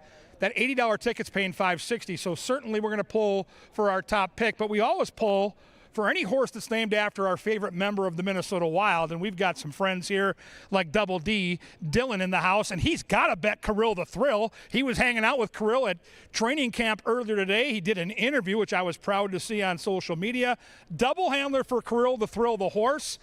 Hasn't lived up to the namesake yet, but again, he's only 3. He's only had 7 starts. Maybe he's still figuring things out. Extreme Racing, Mac Robertson, Serafin Carmona, they're all very familiar with getting their picture taken at the racetrack. Kirill the Thrill, with some friends from the Wild in the house, is 3-1. Number 2 is Bennigan, and I mentioned earlier that Jay Litz of the Star Tribune handicapper is hot. This is his pick. Jay likes this too, 12-1. Good bloodlines here. A barn that wins at prices. AAA Racing has been sneaky for years. And if Litza thinks this horse can run, I got to pay attention.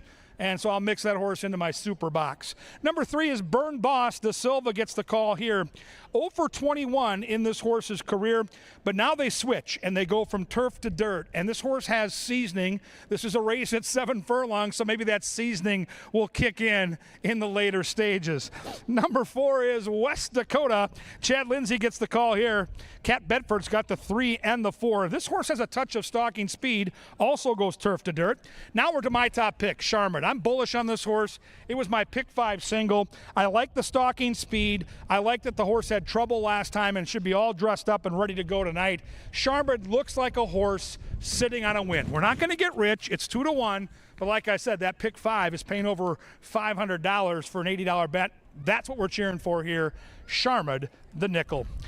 Number 6 is Legacy in the Making, Kelsey Harford, Georgie Smith. Boy, Kelsey had a ton of horse last race, and she was patting it up the rail, trying to get that 11 to sneak through. It didn't work out, but I'm telling you, this girl brings in prices year in, year out, night in, night out. She's done it already on this card. We'll see if she can do it again here, although they're betting this horse down. 12-1 morning line set by a professional on the board at 3-1. 7 is Straight from the Deuce, Roman for Beeler. The Beeler barn rock solid. They've got to win on the card. The horse has stalking speed and should appreciate the extra ground in this race. 8 is Sweet Bodemeister. Luis Valenzuela for Ryan Kenny. Hasn't shown much so far. This horse has had 4 starts and just hasn't really fired with his very best. 3 horse got saddled late in his last in the post parade. Do note that from the stewards. Maidens going 7 furlongs. Who do you like? Do you like Kirill the Thrill? It's hockey season. Maybe you think Kirill can get it done. I'm on the 5, Charmin. The Star Tribune handicappers on that Deuce Bennigan. The intrigue is abound. You've got to make up your mind right now. Put your money where your mouth is. Race number 5, 8 minutes to post. Good luck and enjoy.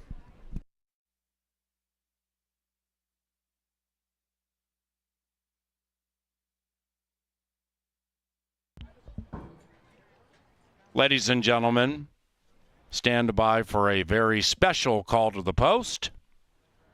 It's Tuba Mike.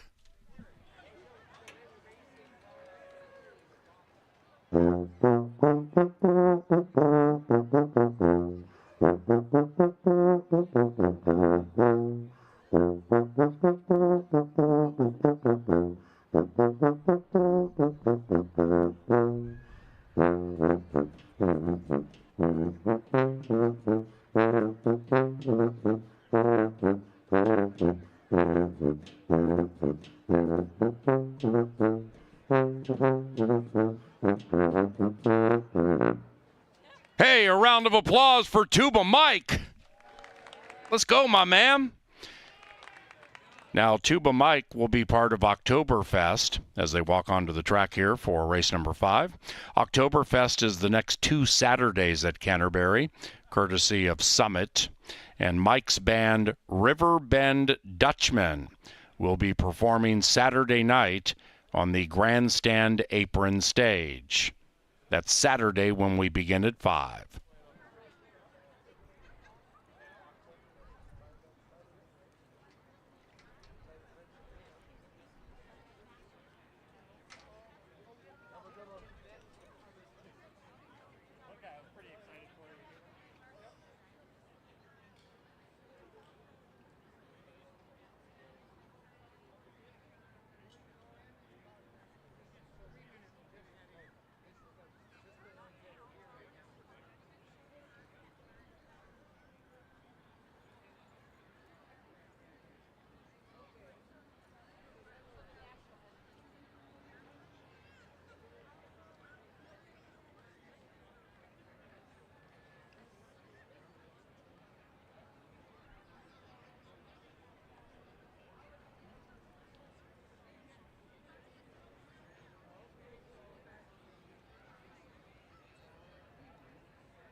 It is now post time into the gate for the 5th, a 7-furlong race.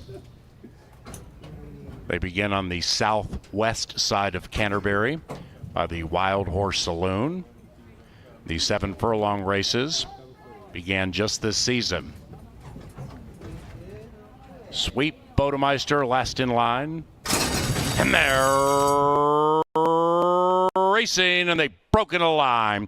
Kirill the Thrill came out speedily. Bennigan also fast, and now Kirill the Thrill takes off the lead, and 2 and 5 race out. It's Bennigan to the inside of Sharma D, about 2.5, 3 lengths clear from Straight from the Deuce. That one's in third, about 5 lengths clear from Sweet Bodemeister, racing to the outside of Legacy in the Making. And as they head up the barn side, 2 and 5 continue to skirmish. Kirill the Thrill outbroke the field, but now is 10 out of it, and about 1.5 clear from West Dakota. That one is second last, and a good 10 from it, and about 3 clear from Burn Boss. The field heads into the far turn, and Sharma D is trying to run away from Bennigan. It's Sharma D to the outside of Bennigan, 6 to the good of Straight from the Deuce, watching a good one all alone in third, 6 clear from Legacy in the Making. Then it's Kirill the Thrill, and they have a quarter of a mile to go. Sharma D shows the way. Sharma D trying to become Sharma W. It's Sharma D pulling clear by 4. After that, we have Bennigan about 1.5, 2 clear from Kirill the Thrill, finishing nicely to the outside of a Legacy in the Making, but nobody's beating Sharma D, who is gone. Sharma D wins it easily from Kirill the Thrill, and a photo for the show between 3 and 6.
Number 5, Sharma D first. 5, 1, 3, 6.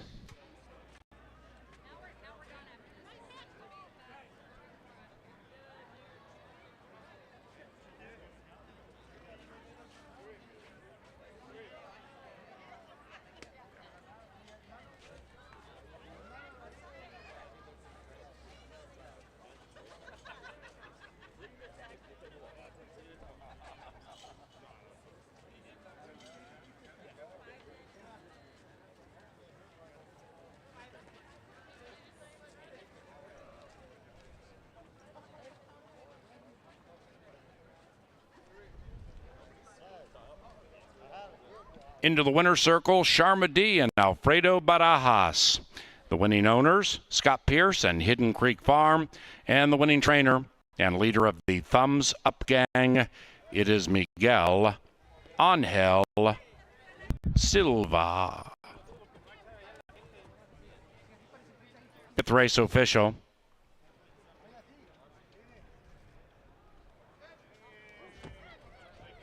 On to race number 6.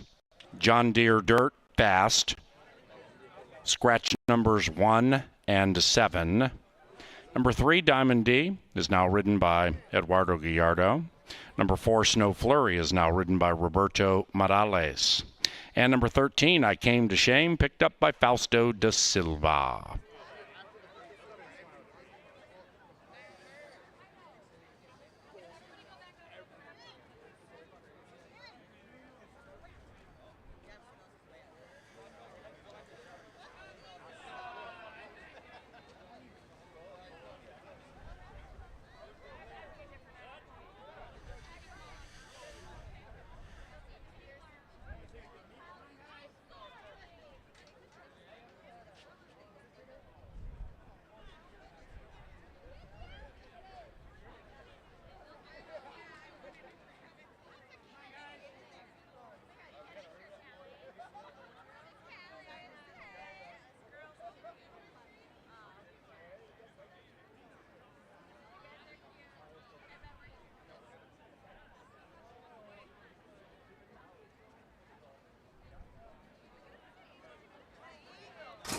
And they're racing, and they've broken a line. Kirill the Thrill came out speedily. Bennigan also fast, and now Kirill the Thrill takes off the lead, and 2 and 5 race out. It's Bennigan to the inside of Sharma D, about 2.5, 3 lengths clear from Straight from the Deuce. That one's in third, about 5 lengths clear from Sweet Bodemeister, racing to the outside of Legacy in the Making. And as they head up the barn side, 2 and 5 continue to skirmish. Kirill the Thrill outbroke the field, but now is 10 out of it, and about 1.5 clear from West Dakota. That one is second last, and a good 10 from it, and about 3 clear from Burn Boss. The field heads into the far turn, and Sharma D is trying to run away from Bennigan. It's Sharma D to the outside of Bennigan, 6 to the good of Straight from the Deuce. Watching a good one, Soul Alone in third, 6 clear from Legacy in the Making. Then it's Kirill the Thrill, and they have a quarter of a mile to go. Sharma D shows the way. Sharma D trying to become Sharma W. It's Sharma D pulling clear by 4. After that, we have Bennigan about 1.5, 2 clear from Kirill the Thrill, finishing nicely to the outside of Legacy in the Making. But nobody's beating Sharma D, who is gone. Sharma D wins it easily from Kirill the Thrill, and a photo for the show between 3 and 6.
Sharma D gets it done as the people's choice to close out that first 5, and now we move on to race 6, and you can see it's a crowded field. My original selection in this race was the speedy number 1, Hot Charlotte, who scratches along with that 7. So I got a little creative here. I went for a big price up on the outside for Georgie Smith. We'll get to that horse soon enough, but let's take a look at these fillies and mares. They're going to travel a distance of 5 furlongs, so speed is going to be very important here out of the gate. You can't come from too far back. Number 2 is Carrots Count, and she's got stalking speed. That's good news. She comes off an emphatic win against Maidens, won by nearly 7 lengths. Now, the waters are certainly deeper here, but she's got enough speed to stay within touch. She won that race at 5 furlongs, so the distance is perfect. Now it just comes down to class. Number 3 gets Gallardo in the saddle. This is Diamond D. Diamond D did the speed and fade for Valerie Lund last time. Boy, every horse Valerie Lund puts on the track seems to be running. That 11 a couple races back probably could have won that race for Valerie. Diamond D's got the speed. Can she get out there and get the trip? We'll find out. Number 4 is Snow Flurry. This horse makes all kinds of sense. Put Morales in the saddle for Veronica Litvin, another trainer that's doing great things here. Snow Flurry might be the speed of the speed. And in a race like this, that's only 5 furlongs, if Snow Flurry can get loose, she's going to take some real catching. Boy, does she make a nice impression down here in the walking ring. Got that big white shadow roll, those black blinkers. She's on her toes. Snow Flurry, in my opinion, is the horse to catch and the horse to beat. Number 5 is Brief Note. G-Rod gets the call here for Martinez. Tried Allowance Company last time at 7 furlongs. Now we're back into claimers. Cuts back to 5 furlongs. The question is the speed. Is she quick enough to stay close? 6, California Diva. Chip Woolley, the trainer, won a Kentucky Derby. Kelsey Haar is the pilot. Does have a touch of speed, and we know the Mouse is down here, so it's payday. I'm guessing the Mouse is going to try a little dime super keen California Diva. Island Bender's got speed. Constantino Roman for Joel Burnt. The Burnt Barn, always one of our very best. She's got speed, but does she have Snow Flurry speed? That's the question. Now, here's my favorite name in the race. Bohemian Jiggles. Getting jiggy with it here is the 9. If you think the speed's going to get tired, the Jiggle horse is the one that's going to be charging late. Last time out, did everything but win. Off at 6-1 against most of these and just came flying late, split horses and missed by a long neck. Bohemian Jiggles is a must-use in the exotics and is a juicy 8-1.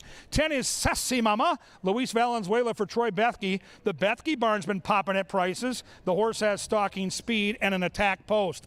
Now, what do we do with the 11? Mac Robertson is as sharp a horseman as we have here. This is an allowance horse, and they're dropping in for $5,000. I don't know. The owner, Novogratz, is trying to win an owner's title. You get Carmona. There's lots to like except for the red flag that is the class drop. I'm going to take a wait and see. I respect anybody that likes the horse, but I'm going to try to beat him. Autism Counts is the 12, Dakota Wood. Like Bohemian Jiggles, the 12 should be rolling late and can be a sneaky horse for the exotics. Now we finally got to my 13. There she is in all her glory at nearly 20-1. I came to shame. I've got De Silva. I've got a horse off a troubled trip. And what led me to this horse is 2 back. This horse was dueling with Amaretto de Amor, who when she is sharp at this distance for this level, she's as good as anybody. Off that race, I think this 13 is sneaky, and I think this 13 is going to sit right outside and try to pounce when they turn for home. I'm going to trust Fausto de Silva to get us the money. When I say money, this could be some big money. Come on with that I came to shame, the 13 ball here at nearly 20-1. What a fun betting race this is. Race 6 starts our final pick 3 of the night. Fillies and mares, 5 furlongs, coming up, coming at you next. No, don't worry about it.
Sir Leonard Dykert with a sweet ditty to bring them onto the John Deere dirt.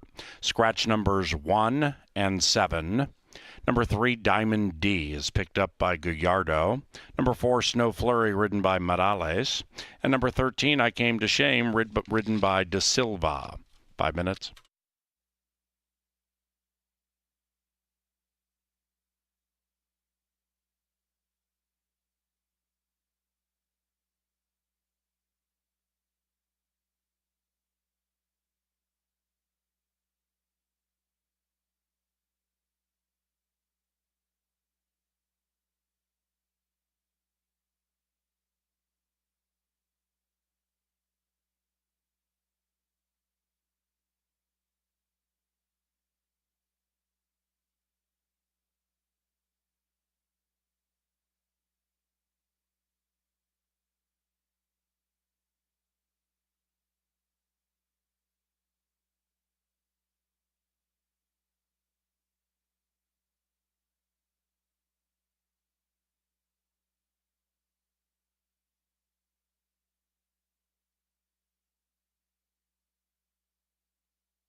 And they've reached the gate. It's post time for race 6.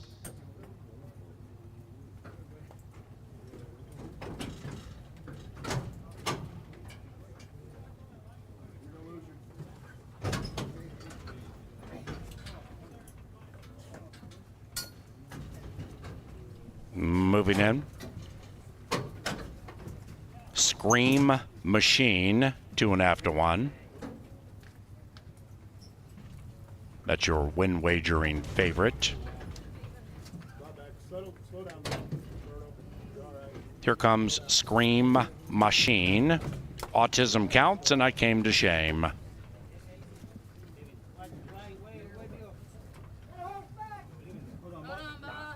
Big field, short race, and here they are. And they're racing. Fast beginning for Scream Machine to the outside, and that one has given up the lead to Island Bender. Island Bender at a juicy price. Take the lead from Scream Machine, and they are 3 lengths clear from Brief Note. Brief Note about 3 lengths from it. Also Diamond D in that clump. Now advancing on the outside. I Came to Shame to the outside of Autism Counts. After that, it's about 2.5 back to California Diva. Then a gap of 3 to Snow Flurry, who's running on. Then we come near the back of the pack, Bohemian Jiggles. And the one in last is Sassy Mama as they head for the money. Island Bender, the one to catch. Island Bender on a bender. Scream Machine trying to go by. After that, Diamond D about 5 lengths clear from Autism Counts into the final football field. Scream Machine pulls away to victory. 11 and a photo for second.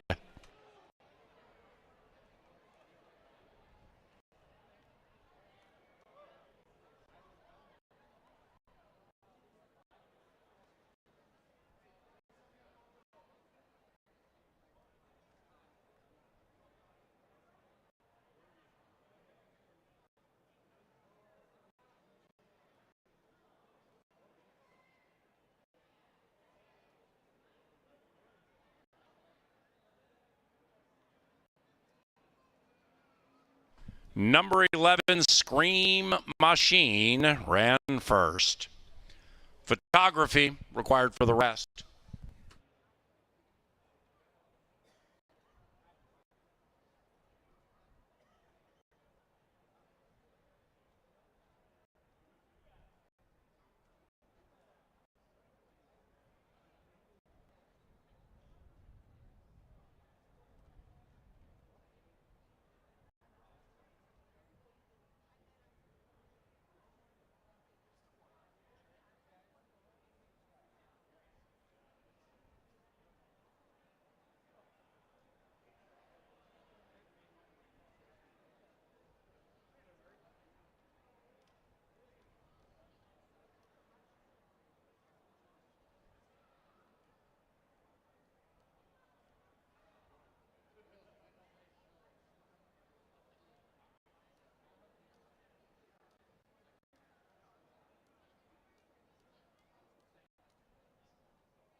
The numbers 11, 8, 3, 9.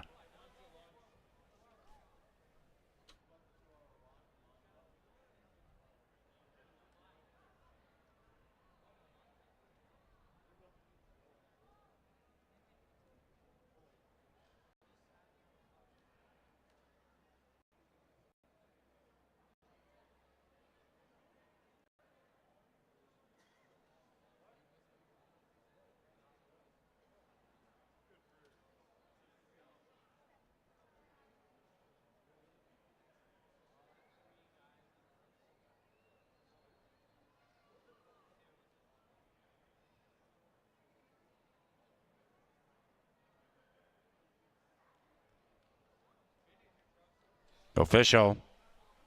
The trifecta paid 114. It was chalk all odds. Superfecta 104 for a dime. And race number 7 is about 20 minutes from now. It's the Thursday penultimate. Number 4, Color Me Legendary, is picked up by Miguel Arroyo. Into the winner's circle, Scream Machine and Serafin Carmona. Scream Machine is owned by Nova Gratz Racing, and the winning trainer, Mac Robertson. Racing at Canterbury is provided in part by Kim Crawford Wines, also Hormel. And race number 7 is courtesy of Quick Trip and QuickTrip.com and the Minnesota Lottery. We also thank Dick Sanitation, Diageo, and Armadillo Decks. The penultimate with Dr. Dan late double wagering 20 minutes from now.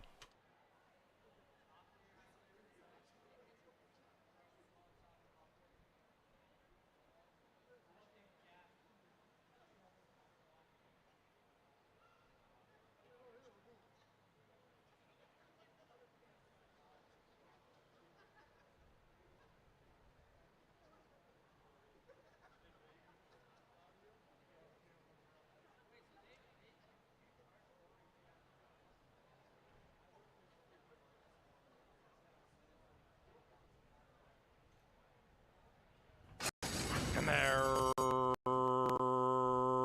racing. Fast beginning for Scream Machine to the outside, and that one has given up the lead to Island Bender. Island Bender at a juicy price. Take the lead from Scream Machine, and they're 3 lengths clear from Brief Note. Brief Note about 3 lengths from it. Also Diamond D in that clump. Now advancing on the outside. I Came to Shame to the outside of Autism Counts. After that, it's about 2.5 back to California Diva.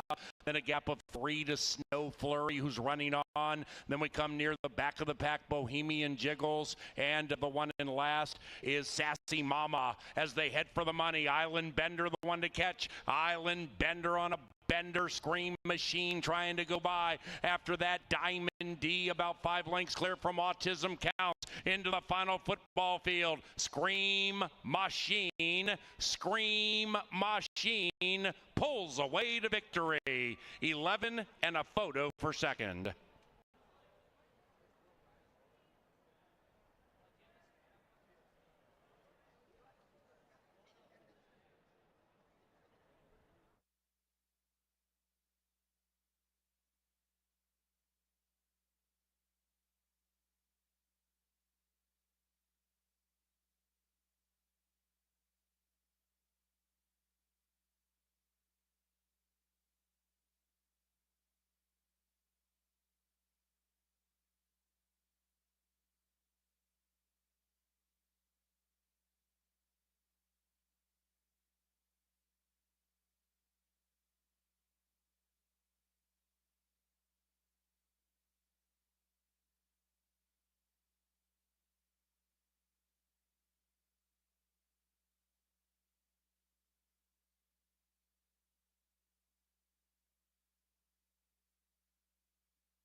All right, welcome out to the paddock. We get set for the late daily double, the final 2 races on the card.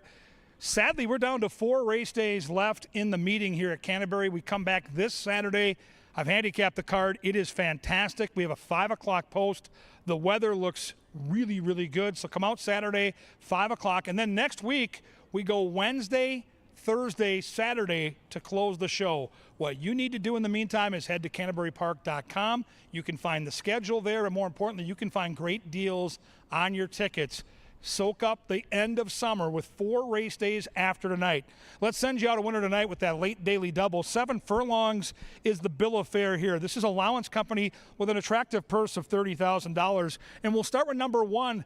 Speed has been very good at this 7 furlong distance. Brand new at Canterbury. They invested in this new gate, this new little corner hook for this 7 furlong event. Love having these races because some of those horses that have been showing speed going longer can cut back to 7 furlongs and have success, and we've seen some of that. Now, D-Flash, the 1, is likely from that inside post going to be asked to go right away. Dakota Wood, the pilot, as we've watched him here in limited fashion this summer, is very aggressive in the saddle. I would not be surprised to see the 1 up near the front. And as I mentioned at the start of this conversation, speed has been good at this distance. Number 2 is General Battle Axe. This is Pete Matson, homebred. Shows a lot of talent, too. 14 starts, 9 for 14 in the top 3. Comes off a good win against Allowance Company. That was Minnesota breds. Now we're into deeper water against Open Company. But the one thing we know is this horse is seasoned and he's in good form, and so that foundation is probably going to serve him well. This is his 9th start of the summer, so I think he is fit and ready to be a problem here. I've got him in my top 3 for a reason. Pete Matson horses always seem to fire, and 7 furlongs looks like a good distance for General Battle Axe. 3 is Irish Dawn for the Wolfgang. More early speed here. Last time out at odds of 25-1, nearly got all the money. Was beaten by less than a length. Irish Dawn, 6-1 morning line, I think will go off at a bigger price here. Right now, that price is a juicy 14-1. Number 4 is Color Me Legendary. 2 for 32 in the career. Arroyo gets the call. Here's a horse that was going longer, showed speed, and got tired. So a perfect candidate to cut back to 7 furlongs. Now, look at this big thing, this 5. D'Angelo. Strapping-looking 3-year-old. They paid $410,000 for this racehorse. Novogratz Racing looks to go back-to-back. So does the jockey Carmona and the trainer Mac Robertson. Double handler on the muscle, and I think 7 furlongs is perfect for D'Angelo. I think he sits just off and pounces. Now, in his racing debut, as we talked about during the power play, Bay Boss, the 6, beat D'Angelo fair and square. Couple of things to note. Bay Boss that day had seasoning and was on the lead. D'Angelo was making his race debut and was caught wide.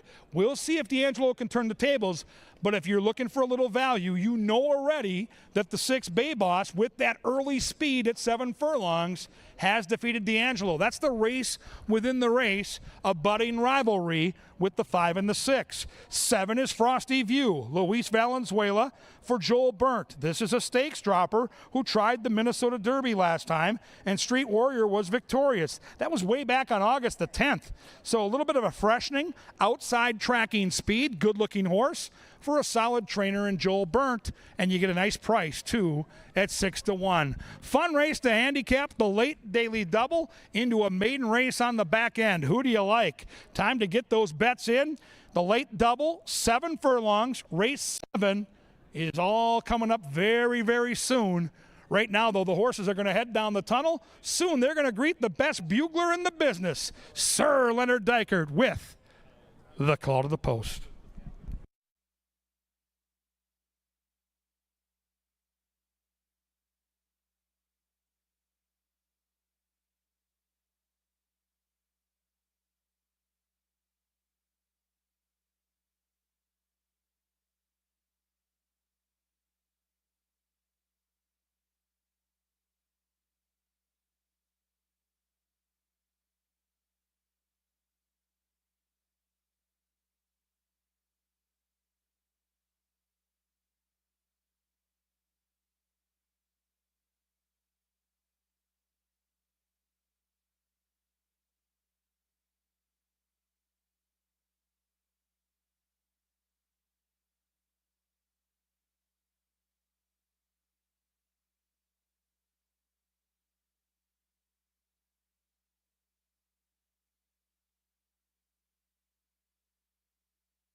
Arriving at the gate, and it is post time for the 7th.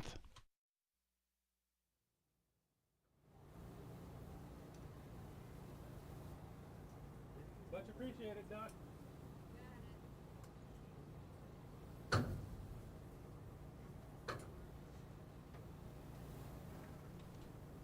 D'Angelo, even money. We race Saturday at 5. Next week is closing week for the 2024 season. We race Thursday, make that Wednesday and Thursday at 4. 4 o'clock for Wednesday and Thursday. Make that 5 o'clock Wednesday and 4 o'clock Thursday. And closing day is Saturday, a week from Saturday, closing day for the 30th anniversary season of racing at Canterbury Park. Once again, Wednesday, Thursday, Saturday next week.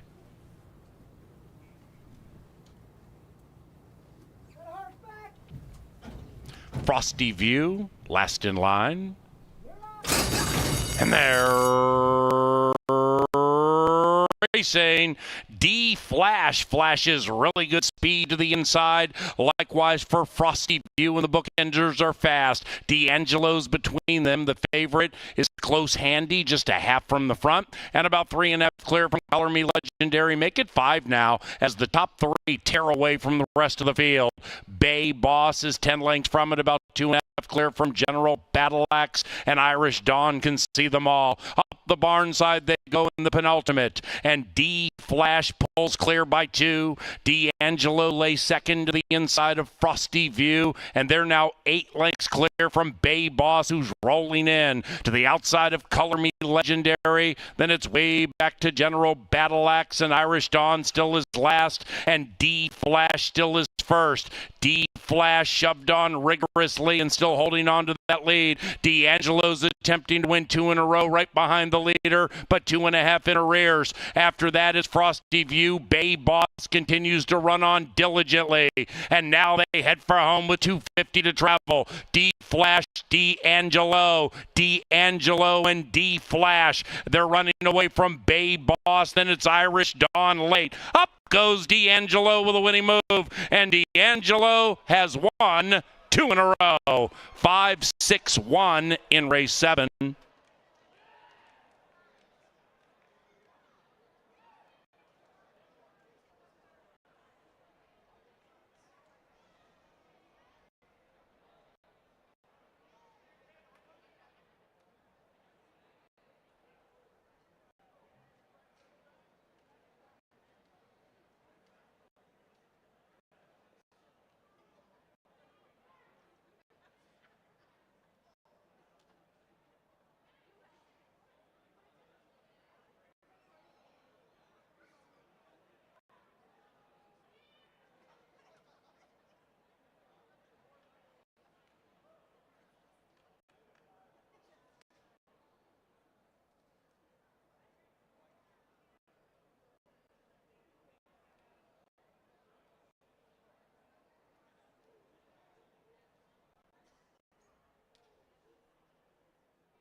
Number 5, D'Angelo checked in first. 5-6-1-3.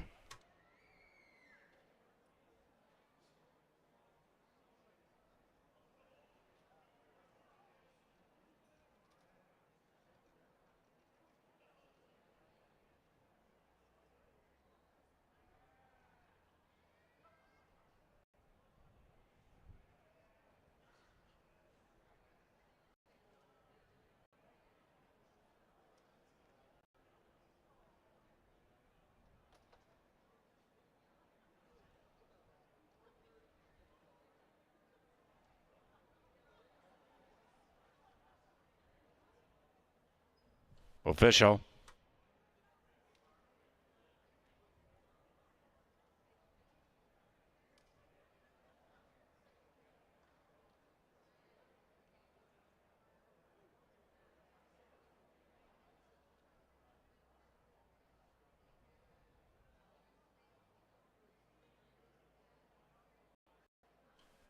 The 8th race is 22 minutes from now. Number 7, Molly's Mia wears blinkers. Blinkers go on number 7, Molly's Mia.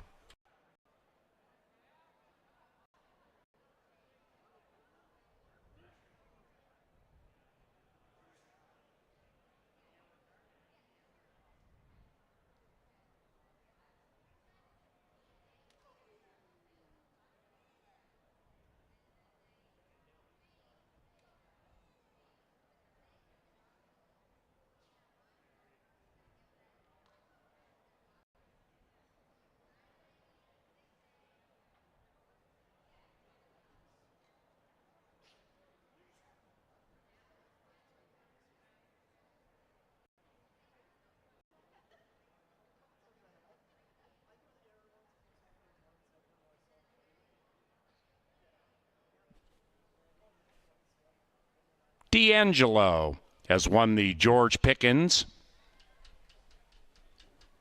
2 is the operative number here. 2 in a row for D'Angelo into the winner's enclosure. And 2 in a row for Novogratz Racing, trainer Mac Robertson and jockey Serafin Carmona.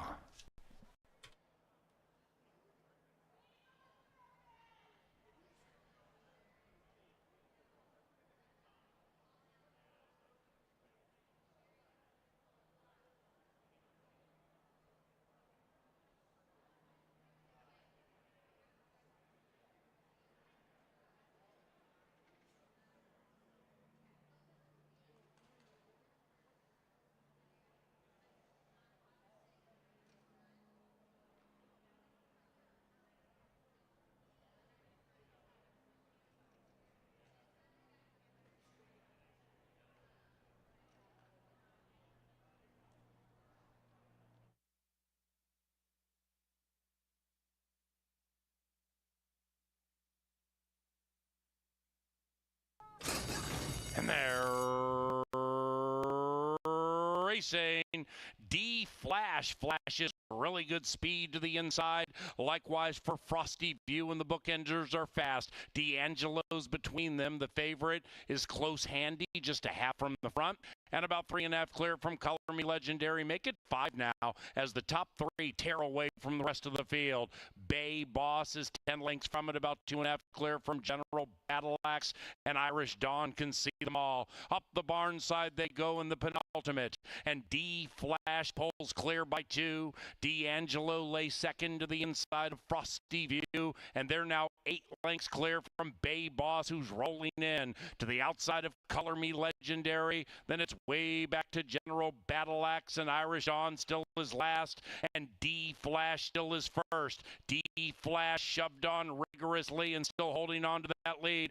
D'Angelo's attempting to win 2 in a row right behind the leader, but 2.5 in arrears. After that is Frosty View. Bay Boss continues to run on diligently, and now they head for home with 2:50 to travel. D Flash, D'Angelo, D'Angelo, and D Flash. They're running away from Bay Boss. Then it's Irish Dawn late. Up goes D'Angelo with a winning move, and D'Angelo has won 2 in a row. 5-6-1 in race 7.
Kevin Gorg, Angela Herman with you from the prestigious TV studio here in the press box. And we've got 4 racing days left, including Saturday's card, which looks really appetizing.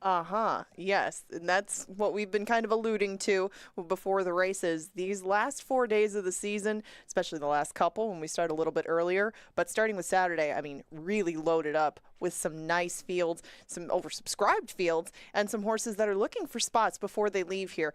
If you're not as familiar with Canterbury and the system up here, we're rather far away from a lot of other tracks. If horses come up here, if connections come up here, they want to run as much as possible because wherever they have to go next is a good distance away. So they want to run as much as possible before the end of the meet. You get a lot of horses maybe in spots that they wouldn't be earlier in the year. Makes for great handicapping puzzles, makes for contentious races and sequences in the pick 5. And we're closing out the final 5 in 11 minutes in race number 8. We got some state bred maidens. There's a $40,000 tag attached to these, but, that's flirting with maiden special weight territory, so I don't know if I'd call much of this a drop for anybody. But 5.5 is different than the 6 that some of these have been battling lately, and I thought that would definitely work well for my top pick. You have a firster that's taking a lot of money, but your morning line favorite, Kind Kismet's on the rail, sitting at 3-1. What do you think of her? She was so game last time, but she was no match for Charlie Paints, and Charlie Paints brought the A game, and this granddaughter of the great Real Quiet tried, but her best was second best. So, I touted this horse last time. She burned me. She can win this race for sure. Inside speed, she's going to be right there. But because she got beat by Charlie Paints, I said, you know what, I'm going to try the first-time starter. So I went with Cupid's Obsession. I don't like this horse starting for a tag, but you mentioned it. It's a $40,000 tag. These are Minnesota breds. So if somebody wants to get aggressive, Extreme Racing's like, go for it.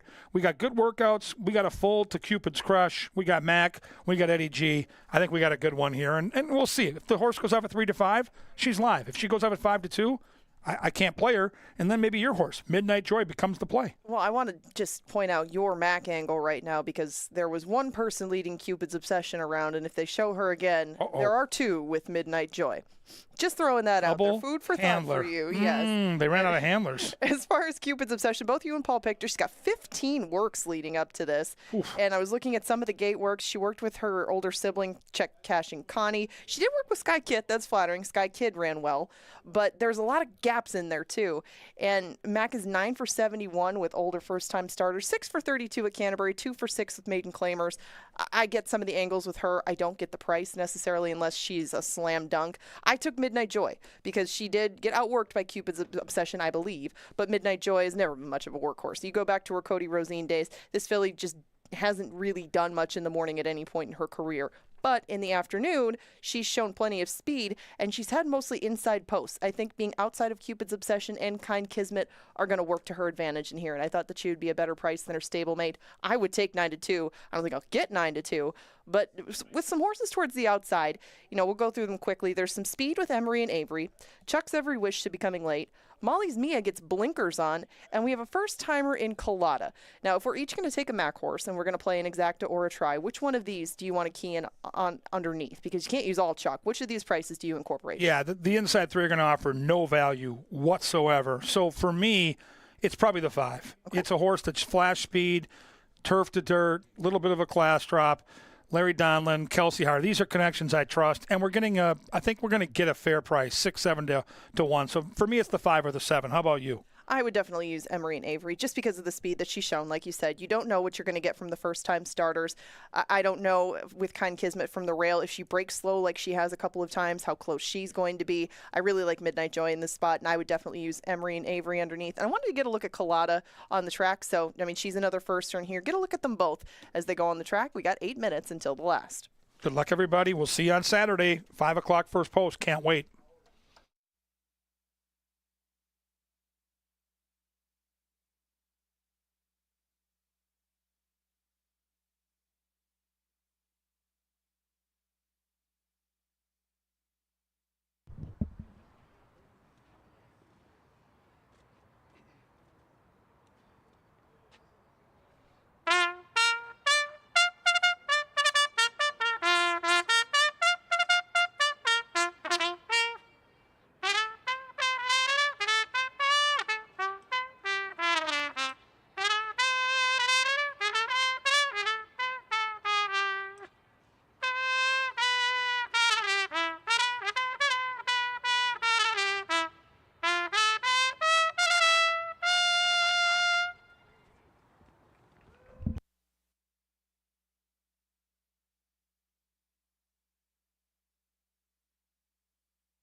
Okie dokie, ladies and gentlemen. Down memory lane we go with the Chaser, courtesy of Crown Royal.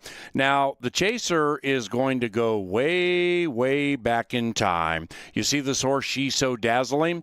Here's She's So Dazzling 13 years ago in the Princess Elaine Stakes. Watch She's So Dazzling, just so dazzling and super game. The Chaser crushed this race with a win bet on She's So Dazzling, and I'm pretty sure the Chaser absolutely dominated all of the verticals and the horizontals surrounding this Princess Elaine with this mare named She's So Dazzling. Now, as down memory lane we go, how does that tie into this race? Well, number 2, Cupid's Obsession, She's So Dazzling is the mom. So maybe this will be like mommy, like daughter. And Cupid's Obsession is going to be the win bet for the Chaser, hearkening back to 2011 and the Princess Elaine. Go Cupid's Obsession and make your mommy proud.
They're at the gate, and it's post time.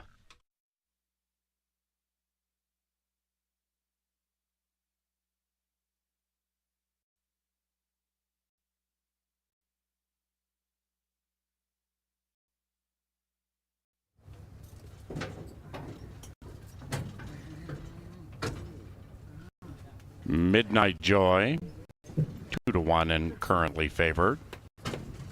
Kind Kismet now goes to 3-2.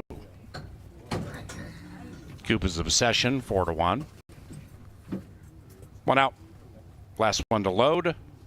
Colada, one of 2 first-time starters.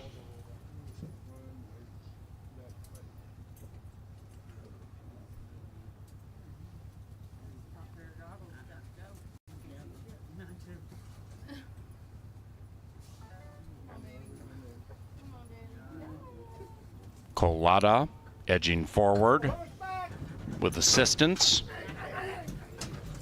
She's in. And they're racing. Slow beginnings for the firsters. Colada and Cupid's Obsession didn't know much about it. Missed it by 4. On the outside, Molly's Me with those blinkers on. Flashes really good early speed. Kind Kismet fires up to the inside, and the bookenders go 1-2. Then we come to Midnight Joy, about 5 from the front, and it's Molly's Me pulling away by 3. Cupid's Obsession creeps through to the inside to be 5 out of it, and Emery and Davery are outside of that one, and about 7 lengths from the front. 2.5 clear from Colada, way back in last to Chuck's Every Wish, about 15 out of it. Around about the quarter pole, Molly's Mia continues to show the way at 25-1. Now Kind Kismet angles to the outside. Cupid's Obsession comes sneaking through to the inside. After that, it is Midnight Joy. Up goes Kind Kismet. Cupid's Obsession, a length and a half in arrears, and Midnight Joy is striding out beautifully to the outside. Kind Kismet, Midnight Joy. The sun is set on Midnight Joy, and Kind Kismet wins.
Eighth race, official.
Into the winner's circle, Kind Kismet and Luis Valenzuela. Winning owners, Suzanne Stables, and the winning trainer, Joe Burnt. Kind Kismet is a 3-year-old Dark Bay filly by Midnight Loot out of Nagzilla. Bred in Minnesota by the winning owners, Suzanne Stables. Ladies and gentlemen, on behalf of our management team, those in the TV department, and those of us here in the Dark Star press box, thank you for watching and wagering on racing at CBY tonight. And if you're leaving the track, please drive safely.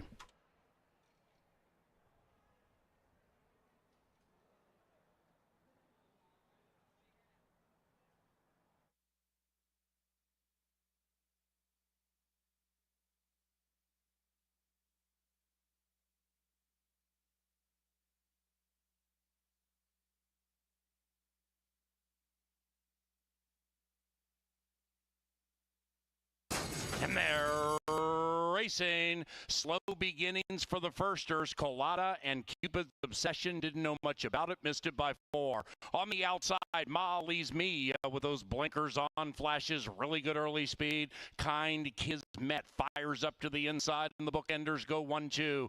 Then we come to Midnight Joy about 5 from the front, and it's Molly's Me pulling away by 3. Cupid's Obsession creeps through to the inside to be 5 out of it, and Emery and Davery are outside of that one, and about 7 lengths from the front. 2.5 clear from Colada, way back in last to Chuck's Every Wish, about 15 out of it. Around about the quarter pole, Molly's Mia continues to show the way at 25-1. Now Kind Kismet angles to the outside. Cupid's Obsession comes sneaking through to the inside. After that, it is Midnight Joy. Up goes Kind Kismet. Cupid's Obsession, a length and a half in arrears, and Midnight Joy is striding out beautifully to the outside. Kind Kismet, Midnight Joy. The sun is set on Midnight Joy, and Kind Kismet wins